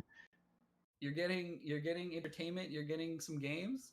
I mean, me and Robert just gonna start playing in the middle of these. I would have loved to just play a game with you, knowing that we would have had like an hour to chill. I would have played games with you. I would have brought my mat. I have zero issues about playing a game mid. I can commentate. I can commentate while I'm playing. I tell you guys what I'm doing.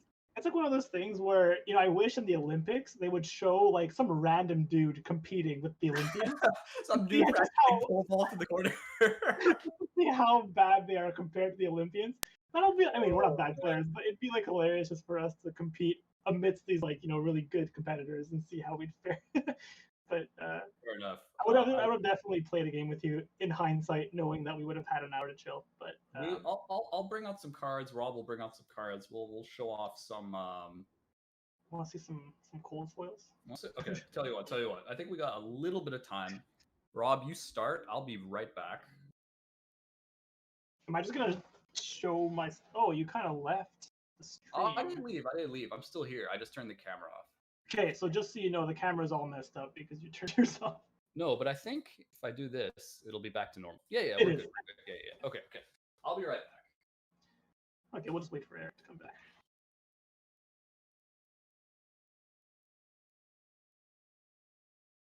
Yeah. Any questions in the chat while we're waiting? The USA Callings will bring a big boom to the game. Yeah, I'm really looking forward to people who have not heard of the game and just to see like in their local area this huge event popping up out of nowhere. It'll definitely bring a bunch of attention to the game. Show us through the corner. Yeah, I'm back. Okay. I am back. Hey, all right. All right, what do we got, Rob? Start us off. I guess I'll start off with how about some of the Monarch stuff I got? What do we got here? All right, so let's start off with a card I pulled myself, a cold foil Library of Solana. How's the centering looking on that? Card. It's actually pretty good. Front a bit left shifted. I don't know. We started from talking about matchups to the history of Fab to the game to the competitive to us not knowing what to talk about and showing cards. So that's time to kill. Yeah.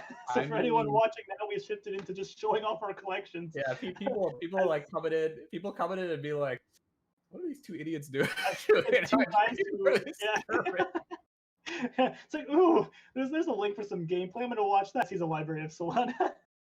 All right. Let me. Well, I'm gonna show some stuff. Okay, I'm not gonna show Monarch because everyone's seen enough Monarch. Okay, I'm gonna go right to the beginning. I will match your library. You want to do a 1x1 kind of thing? There you go. A library of my own. Not in a semi-rigid card saver. The centering, is quite clean. Gradable looking card. Like a. So if you guys didn't know, me and Rob tend to we do have experience as far as like grading and like going through BGS and kind of having some kind of cards in that. So we kind of and a lot of our conversation. having an eye to know what BGS expects in terms of quality of the 4 criteria that they grade with, right? So so like when me and Rob describe some cards, we're like buying this, like we're gonna use like BG. It'd be like, all right, we're looking at like a 9.5.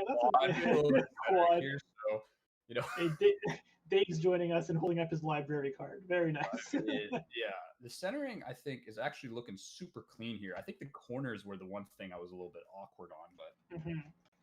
I'm going to show some stuff that a lot of people probably have not seen, at least in like a long time. Sure. What do you got? We have a rainbow foil Young Dorinthia. Ooh, first calling. I love it. First calling participation. I mean, I wasn't there, but as I said, I went down the card list on the collector center. It's like, I need that, I need that, I need that. That's fair. Here we have the full rainbow foil. Welcome to Red. Yeah, these are quite rare. In case anybody didn't know, these are from the calling, the first calling. They gave them out, and as such, there weren't that many people at the first calling. If you can picture that one. So these are exceedingly rare. They've never really left New Zealand. Actually, like they have not been sold or distributed outside of New Zealand.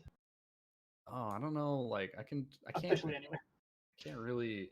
I just show you random stuff, I guess. Yeah. Just bring it. Let's entertain people with our collection. All right. Here's the card I was talking about earlier. Here's my cold foil. Oh man, this the one you pulled yourself. It's so much more special to pull the card yourself. Yeah, there we go. There's the lighting is like shining on it. There we go, right here. So this is the cold foil skull cap here. Yeah. In all its glory. Of course, it's in the mag case because I do play with it. That's a scratched up mag case. I played with this card for a long time. Thank God it's in the mag case here. Yeah. So this is probably looking like a 9.5 skull cap. 9.5 quad if I'm lucky. Yeah, I mean quads are so rare to get because there's always one area that falls a little short. Yeah, this is definitely looking like 9 corners if I'm looking right, because looks like you got a slight ding on the top right and a slightly larger ding on the bottom, so that's looking like a 9. 9. You know, cards from Welcome to Red Arcane. I don't know if you know, but the CNC rainbow foils and the Art of War rainbow foils, they're notorious for being in terrible condition. Like I don't even think a single 9 exists of CNC. Like 8.5 is the top grade it's ever gotten. Mm-hmm. Because they're notorious for getting corner dings, and if you get anything that's like slightly, near mint, you're kind of looking at a jackpot. That is true. I do like near mint is the one thing. Like as much as I love Fab, the cards just don't come out that well. Like they just don't. What are you pulling? Oh, that's cool. Foil. That is cool. I sold mine. You had one? Oh, you already sold yours? Back with that one. I wish I can get the lighting right just to show the sheen, but yeah, you got everything ready to grade too. You got them all. They're already in the card. They're already in semi-rigids. Oh my god, what a guy! The tab's important because when you send your cards to grade, you want the grader to be extra careful with your card. If anyone's curious how you should send your cards to BGS, that is how you send your card. Literally, you attach the pull tab on the penny sleeve. You put your semi-rigid. You put the sleeve, not the perfect fit sleeve. No, and I would advise against using perfect fits on any valuable cards because they do damage edges slightly, and at BGS like a single like little piece of damage can make a difference between 9.5 and a 9. So it is true. So we have. I would advise against them. We have a nice tectonic plating cold foil. Let me just kind of match you there. Oh, okay. Well, I mean, I try. This is not. I'm not grading this one. Yeah. But there is. I think the surface is not good enough to really grade this one. This one actually might be a very bad surface grade as well. Yeah, I'm thinking I pulled it myself, and there are like these scratches along the back. You know what's sad? It's like surface should be the easiest one to get, and yet somehow it's just not. Yeah. Another one of my favorites is the Mom. The Mom. Oh yeah, Mom's pretty great. Mom is where you want to be. Mask of Momentum. There's Dad and Yu-Gi-Oh and Mom and Fab. Mom and Fab and Dad and Yu-Gi-Oh. And Oh, together you Garden have Dragon. a half a family. This makes sense. What else I got here? I got a couple of the Cold Full Heroes. I mean, I don't have the full Yeah. set like you, but I got a couple. I got this one I actually traded for the Dash, which is actually a little bit rarer than Mike's just crapping on us for showing cards. I thought that. Well, you know, when you have to talk for like 2 hours straight, eventually you just run out. Yeah, Mike, come on. Just run out of stuff to. I mean, we could keep talking about stuff, but people wanted to see some stuff, so Here's I don't know, podcasts into YouTube Cold videos. Foil Ira. Cold foil. Yeah, all right. That's the $2,500 just chilling. I got some of the skirmish ones. I actually got the Katsu and the Reinar were some of my skirmish. Those are directly from LSS for the skirmish prizes, correct? Yeah, they're still in the they're still on the thing, and you know I'm not gonna open it. It's kind of what's happening here. I got a random like cold foil husk coming up. I don't know why it's here, but you know, husk. What's our names? My name is Eric Lair, and that is Rob McAuley on my right here. Rob. Right? Yeah, you're on my right here. Rob. I am Rob on your 38. right, according to my screen. Yeah. Rob 38 on Discord. Yeah. I'm Potato on Discord. Nice to meet you. What is our favorite decks of all time? I'm probably saying Bravo. KO. Probably KO for Rob is probably what I would have guessed. Honestly, playing a deck where you can just cheese people out and just have like the time of your life, like that's really what I'm all about. And you know, rolling the dice constantly is just so much fun. I wouldn't play it competitively, but it's the deck that I have the most fun with. True. What do I think the Fable might be for Kingdoms? Ooh. I don't know. It's like it was supposed to be Kingdoms, and then they pulled out a library coming out of nowhere. You know what I really wanted to see? A light shard. You have like the Viscerai shard here that was in Crucible. I really wanted a shard for like Dorinthia that like when pitched gives your weapon the ability to attack again, for example.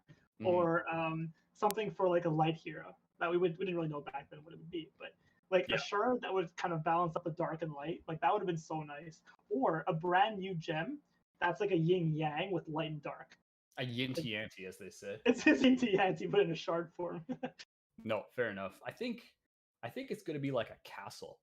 Like not like instead of a library, it would be like a castle. So like one of the side art cards, but it'll be castle whatever.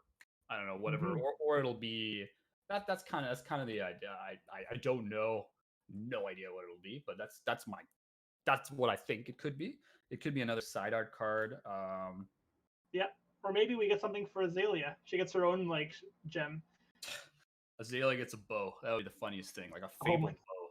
Man, then everyone will stop complaining about Azalea if she got a Fable, right? The thing is, they cannot make Fables too good in this game. They have to be these like transient effects that if you get it, it's a nice little bonus, but it's not going to break the game. And they've done that well so far. Like Library isn't even, which is probably a good thing. I mean, having a Fable that is a staple in most decks would be a mistake. You could argue that I is kind of getting there with Kano. I is pretty strong. I mean, you run it in Kano, you can run it in some other stuff. I think it's strong. I think like none of them block, which is like important. Which is good. Yeah, don't make it too strong. Yeah. And you know, unless you pitch them, they're kind of dead in the water. So I think they're strong, but like as far as like a must-have in all the decks, I definitely don't think it is going to be like the card you need to build a deck. Like you don't need Eye for Kano. I didn't have. I played Kano in a lot of Skirmish Season 1, a little bit of Skirmish Season 2 also, and I didn't have Eye for the entire Skirmish Season 1 until the very, very end. I think I eventually just bought it just because I need to see what all the hype was about. But you could win skirmishes without an Eye in Kano. It's not pivotal to the point where you know you don't win without it. I think the Fables, even Heart in Bravo kind of thing, or Heart in like gaining to life in a more control-y style deck. Again, it helps in something like Blitz because the health gain is like multiplied to the fact you have less health to do it to. So Sigil just became OP in Blitz. Exactly. So I think it's an okay point now, but they definitely should be a little bit, cognizant of how they're going to do it in the future, but it's a matter of kind of making sure a fable is just still a fable, and it's not something that people need to buy to put into their deck, because that's not the point. Like, That's important. Yeah. You're making your deck like $100, $200 maybe with your legendary into like a $700, $800 deck. Yeah. For no apparent reason, right? And there aren't enough to go around. If it's one per 40 boxes, right? Like, not everyone's gonna have one. Exactly. Like, you're starting to gatekeep the best decks. Yeah. Making fable, and that's like only bad card, like only the failed card games are the ones that are going to pay to win. Yeah, exactly. That's a big issue, right? So I think what they're doing is okay. I'm sorry, I'm looking for another good one. Oh, you're still looking through your collection? Oh. Well, I got some stuff. I've got some stuff. I'm gonna just pop up a new one. Well, this one's kind of nice. This one, ooh, okay. You're just taking a big one on me here. Okay, well, I was just gonna show you the cold foil nodes, but that's a nice one. That's one. So I mean, back when Crucible of War cold foil majestics were about $80, I was trying to collect one of each, and these are. I remember. Yeah. Oh my God! I bought a cold foil Metacarpus node on eBay for $100. Yeah, and I paid for it right away and everything. And then literally the next day they jumped to 400, and the guy cancels my deal on eBay. Oh, yep. No, they do it. Literally said he just wasted. I went to the post office and they were charging me customs, so I decided not to send it. I'm like, that's the most best reason I've ever heard. Like, I'll pay the customs, no problem, but just give me the card. Anyway, he took it back, and I was like, okay, screw this. So I ended up not finishing that collection because the prices spiked way too much, like early on, and I was like, okay, I've got promos to buy. I'm just gonna buy those instead. Yeah, no, for sure. I think it's just a matter of like, if you can buy it at a good price now, you might as well buy into. So, I mean, it's not going down. So I feel like, why not, right? Yeah, definitely not. Yeah. I'll be right back. Just take a short break here. I thought I would have a break a little bit long ago, but okay. Well, I'll join you on the break. We'll come back in 5 minutes then. Yeah, we'll just be back in 5. Appreciate you guys waiting. I mean, we're doing our best here. Bad situation, but we'll try our best to stay with you. Yeah, we'll be back in about 5 minutes or so. All right. Just a short, get some water, get some. Yeah, I need to refill the water. Yeah, get the refill the water. But just talking for 2 hours straight. Yeah, exactly. Yeah. Talk to you soon. All right, goodbye.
One sec.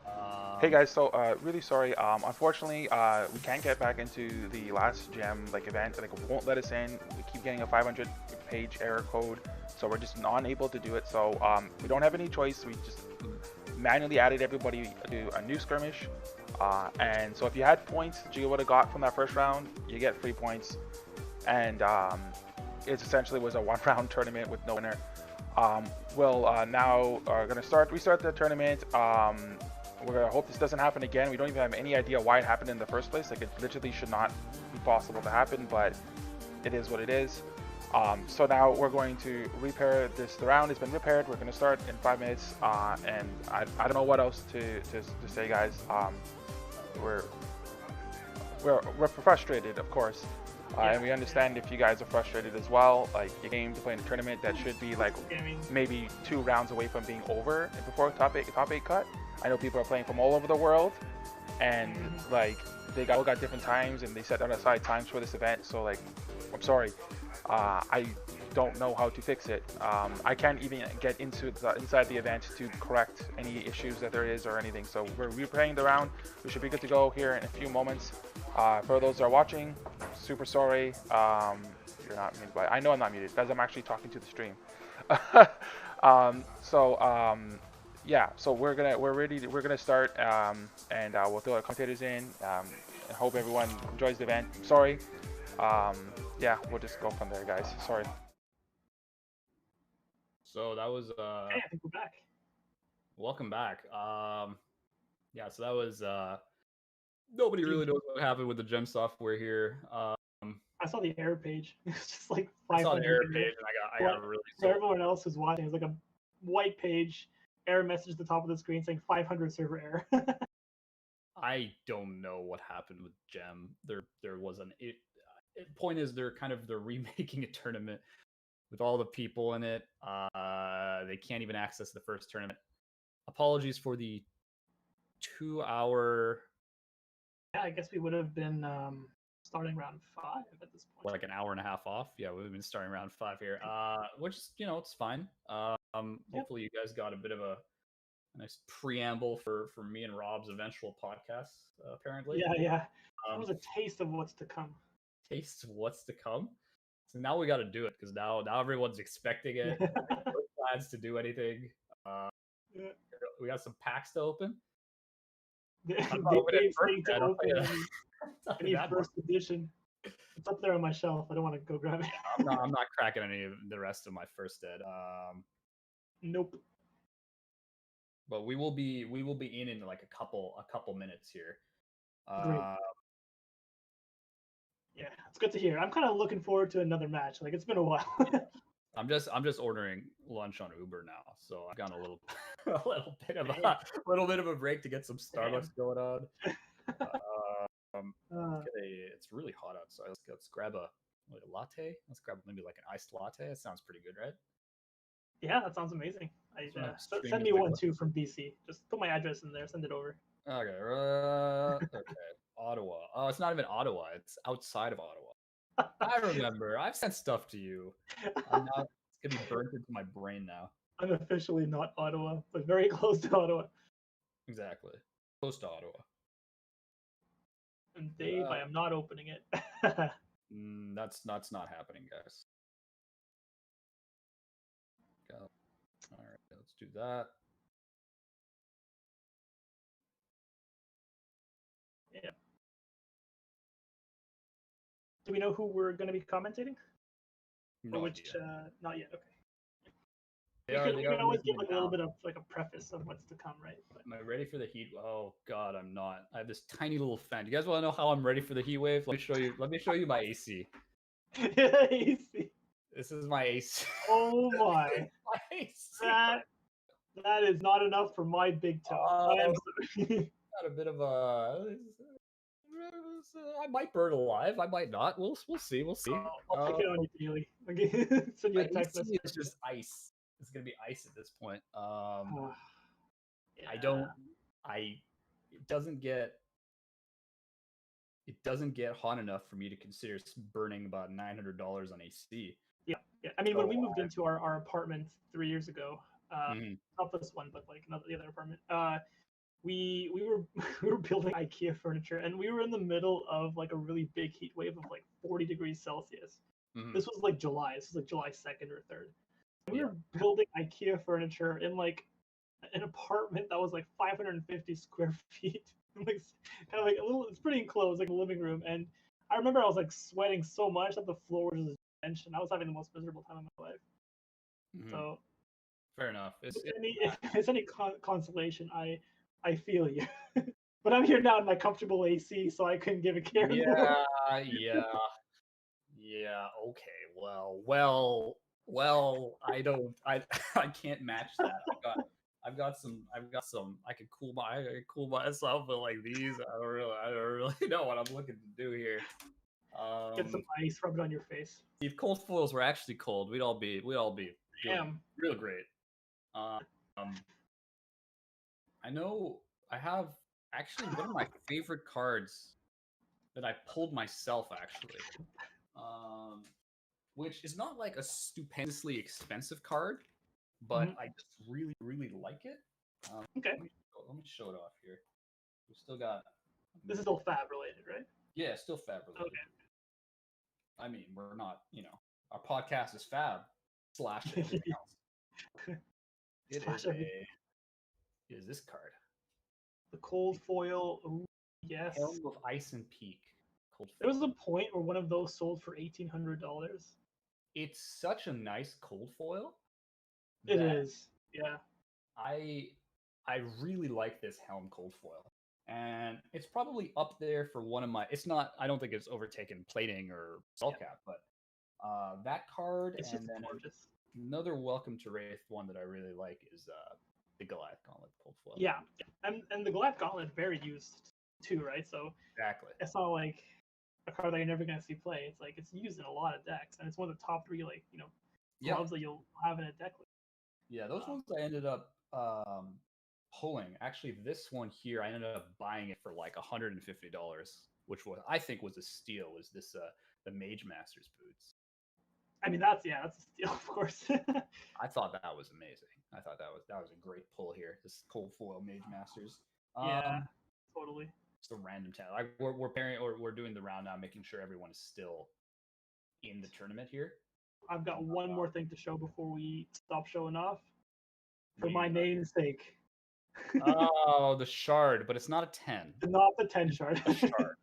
It's funny, when I sold that shard, I immediately bought another shard. I was like, I missed this. I thought that was hilarious, by the way. I thought the fact that you immediately showed regret and then bought a shard right after. Yeah. It's kind of like, you know what? Yeah, seller's remorse. Let's use it. Let's spend it. Yeah. No, I needed it back. It was like I couldn't not have a shard at that point. That is fair. I do have. I did end up finishing the Monarch. Okay, the rounds are paired, by the way. Nirvana is upon us 2 hours later here. And we are going to have to change up the casting schedule after this one.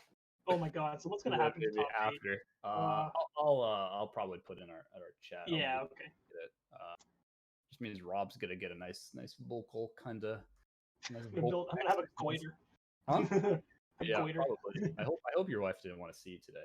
Is kind of what we're getting at. Yeah. Luckily today's Saturday. Can you imagine today was Sunday? She won't see me much today at all because I'll be on the stream all day. She'll be downstairs. She'll be able to see you, but she'll have to tune in and give us a like. That's right. She'll see me through the stream. Yeah. All right. Well, we have paired the round. Voice. We've paired the round. And you know what? We didn't actually have a lot of drops.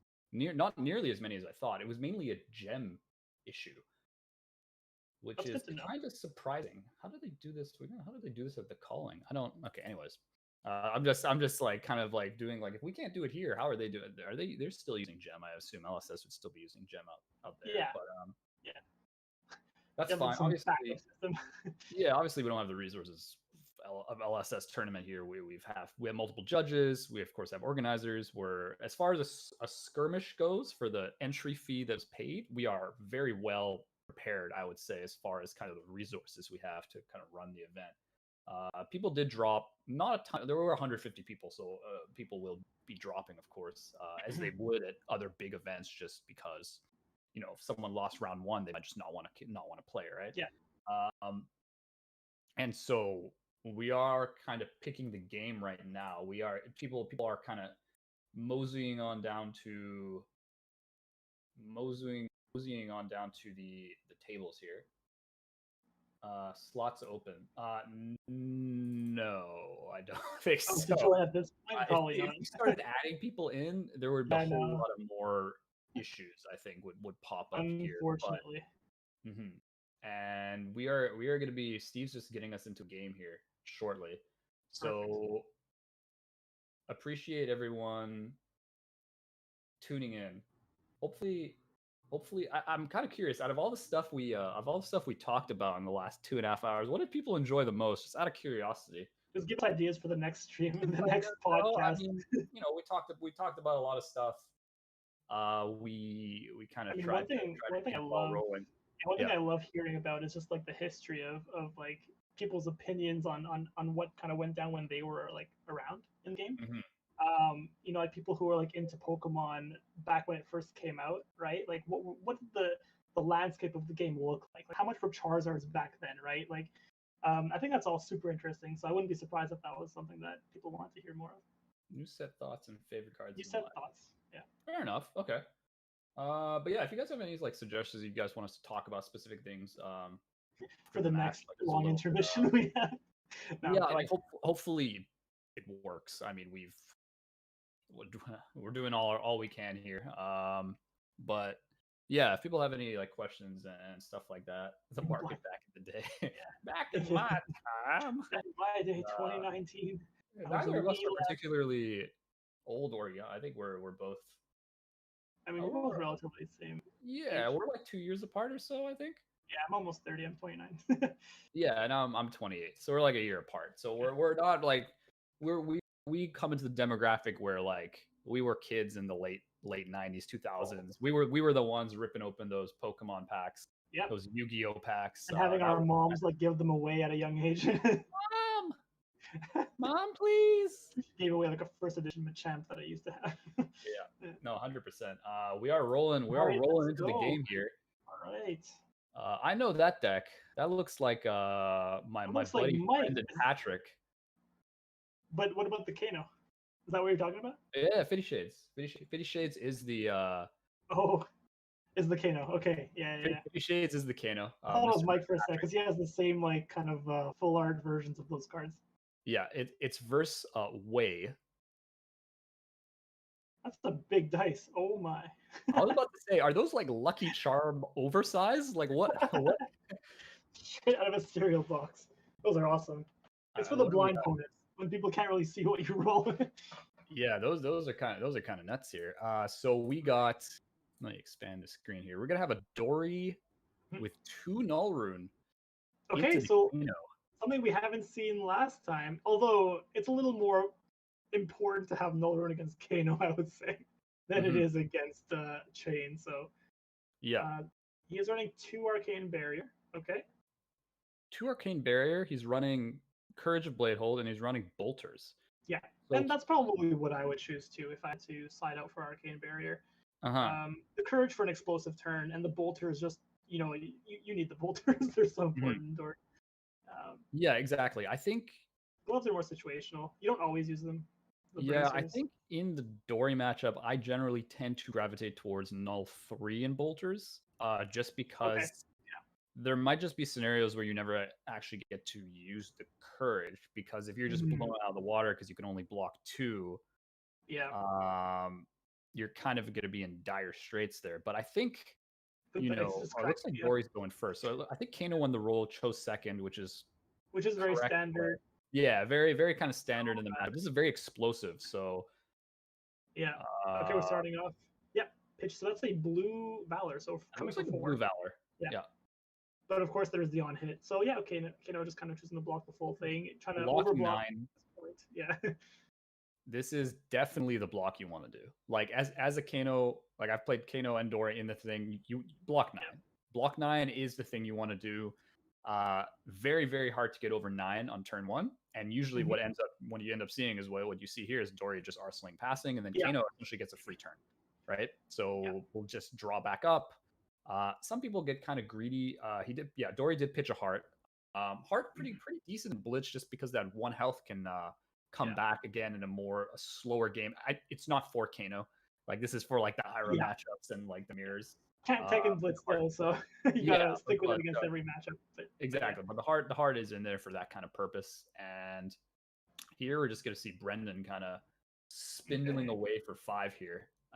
Spindling opt X, so he's gonna try to see what he can see. He's got no floating 1 card in hand, so could be a blue in hand. He could spindle, get some like nice stuff off the top, put like a He could opt. He could get a nice energy potion. He could get a tome. I don't know if that's a Yeah, blue. any tome would be nice at this Any point. tome would be good. I think energy potion is probably the best here. If I were him, I'd probably want energy potion. If he takes 5, maybe blazing. Maybe a blazing, but I don't know if you want to use it that early on like 5. I mean that's a good chunk, but you kind of want to save it for, I don't know, like if you go into like stir. I think he also blocked with 1, turn 1, I believe. So he only has 1 blazing left in the deck. So I think for that reason alone, I'd probably keep it.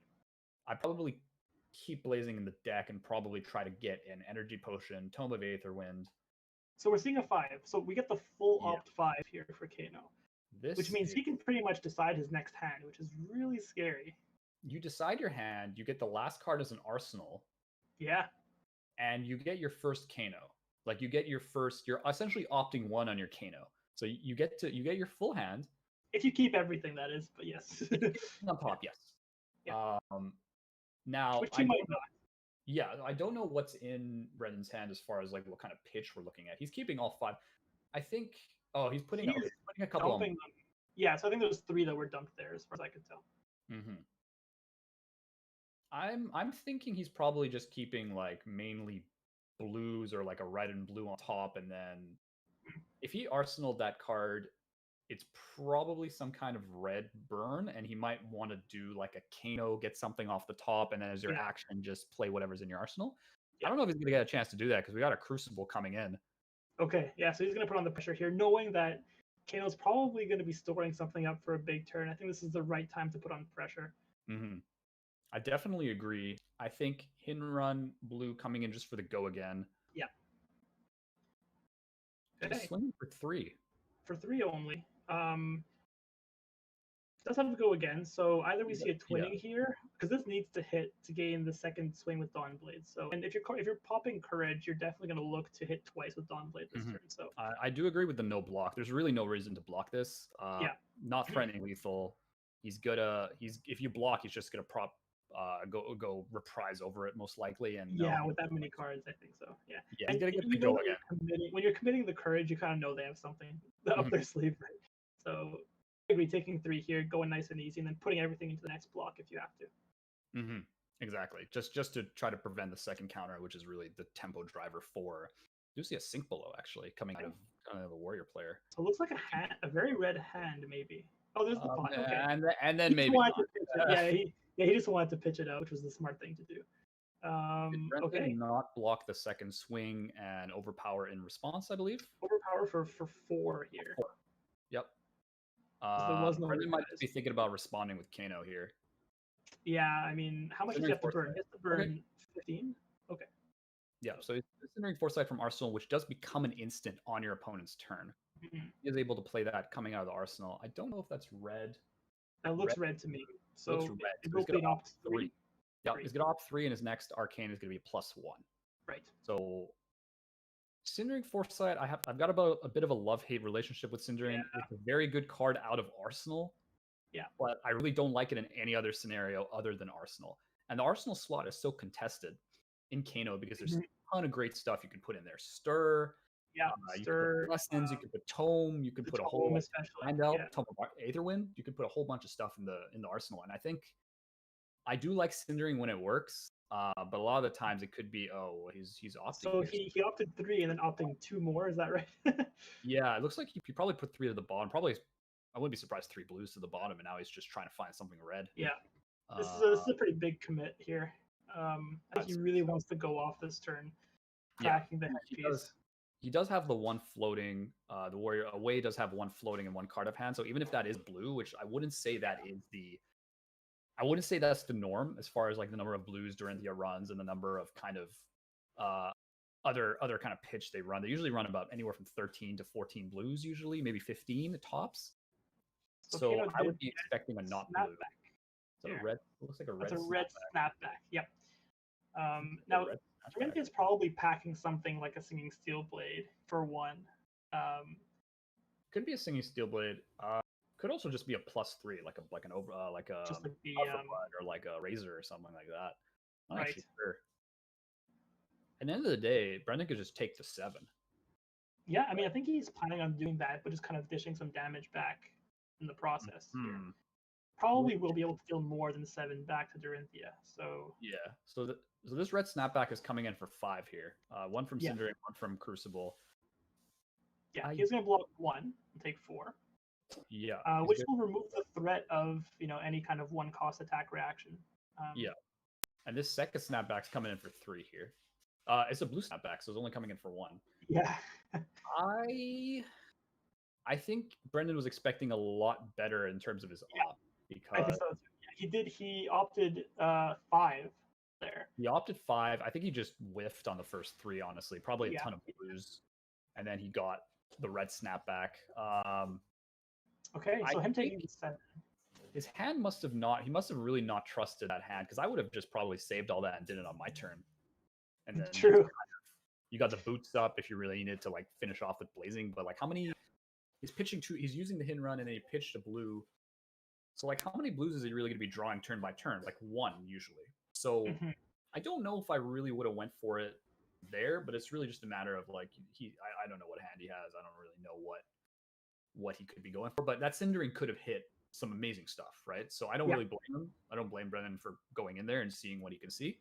I don't know if I would have popped up. He went KO twice that turn to get 2 snapbacks. So if he had a stir plus into something like I don't know, like fork lightning or something, or like a lesson. Fork of course, then you're rolling it. Then you're, because you got the Cindering on top of that, so you're actually +1 on that too. Right, yeah. So you're hitting for like another 12 damage on a fork. So yes, pretty much. That would have been the dream scenario. We're seeing the Steelblade Supremacy come out. Yeah, Wei did draw his blue, and he is going to be using 1 for Supremacy and swinging for 6 here. Yeah, he does have vultures up. He does, yeah. So this can be, probably the time to use them. 10 is kind of hard to surmount. With a hand of 2 cards right now, and this is looking like lethal here. So he would probably have to decide whether or not to commit to 10 damage, or just take it easy on the Steelblade turn, because Steelblade is nothing to mess around with. Yeah, he's putting Brennan on lethal here, so he's going to pop the boots. Okay, he's going in. Like he must have enough to get over 12. Probably, how much would he need? He would need, if that's like a yellow and red in hand, you're looking at about 16 damage that you need. Yeah, no, for sure. I think that's he has a stir though. Yeah, that stir is massive. Really, it's really the only reason you'd go in here, I think. Yeah. That's probably a fork. That's a fork. Yeah. Okay. So how much we're looking at here? We're looking at a +2, +4. Yeah, +4, and then it's going to be 2, 2, so it's going to be 12. So as I said, exactly 12. Yeah, and he can't walk more than unless 2. Sigil? Question mark? Endurance? The only thing I can get him over this right now. So that was a great play here. As many resources as Kano has in his arsenal to defeat someone, I don't think I've ever seen Brendan win off something other than a stir fork. So Brendan really showing tried and true. Sometimes all you need is stir forked. You don't need any fancy lessons. You don't need any draw one of them, put them in the arsenal, and wait for the other piece, and just go in. You don't need a tome. You just stir forked. A few Voltic would have been nice, like turn 1, turn 2, maybe to push on the pressure. But he did get that rouse the Aether Winds, so that was pretty good. The Aether Winds. Sorry, which card are you talking about? The rouse. I think that's it. The first card he played to Optex. You mean? Oh no, Optex. When he dealt 5 and opted X there, and he opted 5 cards. Spindle, Aether Spindle. Oh, Aether Spindle. Sorry, I get it confused with the Rouse all the time. Yeah, Rouse the Ancients is what you're thinking of. And I'm like, we got a Bravo game coming up. Yeah, that's fine. Seeing some Bravo. That'd be nice. I'd love to come to a Bravo game. Good on Brendan for kind of understanding his outs there with the sitting on the stir forked. Yeah, I think at that point it's game regardless. Your opponent don't block 2. And hey, if the opponent had run the extra arcane barrier like you do, 3 on Dorinthia, he would have survived. I'm telling you, it's like situations like this. If you have an odd amount, and Wei on the Dorinthia had a ton of blues. It seemed he was drawing quite a few blues. Yeah, he pitched every turn. Yeah. So I think that is kind of showing. Yeah, the Crucible turn was fine, but I don't know if you really needed it because you would have just straight up survived the forked, right? So yeah, bit of a different play style, completely okay. Showing Showing off off the Japanese card. some foreign language cards here. We got I don't know what that. It looks like a magic card actually. This is the wrong. This is I the think wrong it's card, sir. I gotta tilt my head. It looks Chinese or Japanese. Yeah, unless it's the Faith Foreseen, the Asia exclusive. Yeah, that'd be nice. Faith Yeah, Foreseen. I would love that. Oh, if I had $600 or whatever, whatever it's I think going. that's what it went for auction. At $600. I think so. And you know what? Not surprising. There's really not many of these cards that's been given out to the owners or the players for that matter. Only a couple per store, I think, because it's for the whole region. Yeah. But yeah, about the matchup, I guess. Yeah, like anything. Very very short game. Anything how kind of. How important was the courage here? I can't see it being super good. I'm just looking at it from both sides, and I don't know. It's looking like, all right, you courage, you save it, but like you need null 3. Do you not? Like when can you possibly say that saving that extra 1 is better, but you can't block? So yeah, if you get an all red hand, it's a little bit better. Yeah. But then your opponent's just going to go for lethal because they only see 2 arcane. So they don't even need to consider you having the blue and blocking 3. Yeah. That alone is it makes the Kano matchup very easy for Kano. It's a lot more straightforward to know that you can deal this much more damage and they can't do anything about it. Exactly. So it's a matter of, well, sure, it's got a little bit of arcane. It's pretty easy to proc the 2 arcane barrier, but yeah. How do you block stir anything? Like literally everything gets through. Everything gets through without a crucible. Even without crucible, exactly. Even anything like lessons in lava, you have your sonic boom. Sonic boom, lessons, everything gets through. So if everything gets through, and you don't draw the nuts as Dorinthia, yeah, don't you just lose? I'm just trying to think of like the thought pattern from kind of going there. So that's I would recommend to players looking at this matchup to run the 3 null rune and the bolters. Definitely, I wouldn't consider the 4 null rune better than bolters because bolters has that automatic pressure, so that if you hit with a swing and they're not blocking, which a lot of Kanos won't. They won't anyway, exactly, unless you're turn 1. But exactly, so they're gonna get the go again. You probably only need 1 go again anyways to like deal some massive turn with a bunch of attack reactions. Yeah, good kind of nice showcase of the Kano Dorinthia matchup. Yeah, really could have gone either. Like Dory was going for lethal, and I think if she had the 3 null rune, might have been a different game. But congratulations to Red winning his round 2, technically round 1 of just a smaller tournament, I guess. But round 2, regardless.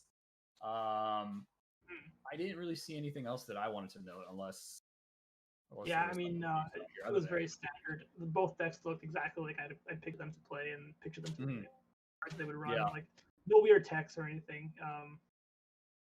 I would say the Cindering is a bit of a different choice from Brendan. I wouldn't say it's super standard, red Cindering in Wizard, but it definitely has its uses, as you've seen, to kind of fish for that extra damage.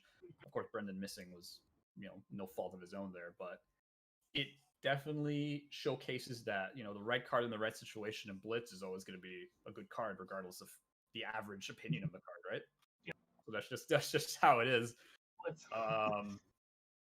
I think we're going to take a bit of a shorter break here. Sure. Going into round 3, I'm just going to eat a little bit of food here, drink a little bit of recaffeinate a little bit here. I'm going to recaffeinate as well. Yeah. Yeah, recaffeinate here, and we'll be back shortly. 5-10. For the next round.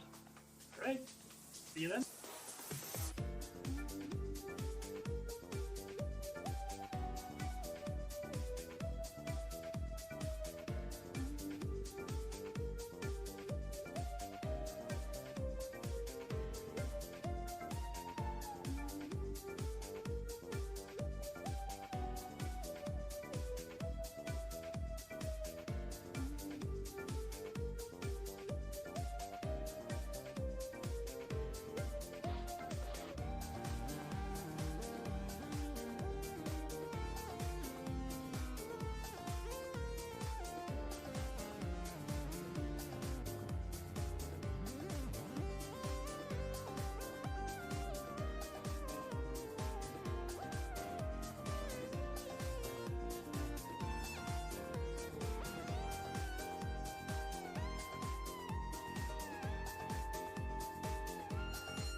gonna hit pair around and start. Hey guys, after like many hours of trying to figure out how to make this round start, I've got it all. It's done.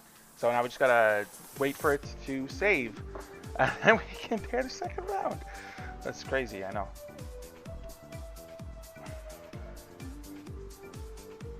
Ha, lol. Just needed to save it so I can pair it. There is 1, 2, 3, 4, 5, 6, 7, 8, 9, 10, 11, 12, 13, 14, 15, 16, 17, 18, 19, 20, 21, 22. There's a bunch of guys that are dropping, which is great, because it actually means this will go by much faster. Let's see. Okay, so that's been done. Go back now. I hate how slow this website is, but it's okay. So now that that's all been done, we can go to... why does it not let me pair the next round? And then go... enter results. Oh, there's a lot of memes. What can I say? This is what it is.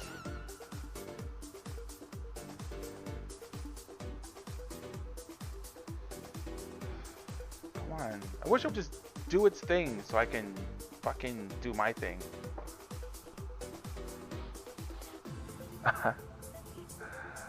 It just stays there.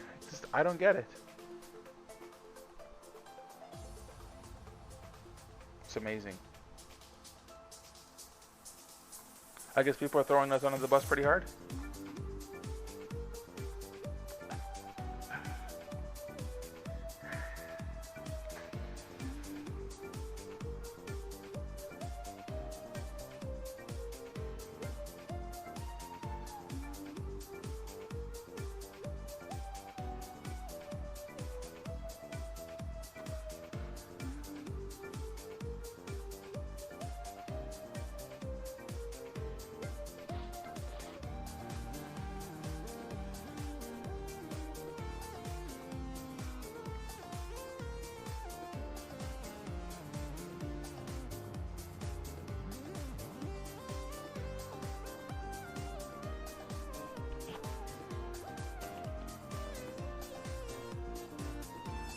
That one. Oh, okay, that's my bad. That's my fault for that one.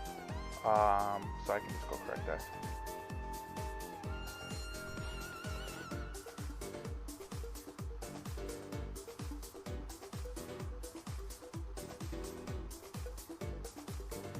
It won't let me pair that next round. This is so fucked up. They're gonna be like, hey, we're ready to play our next round. By the way, you're not actually playing any rounds. It was a joke. Yeah? What happened? I mean, I'm doing what I can. Shut up, boys. I'm doing the best I can. Oh, fuck.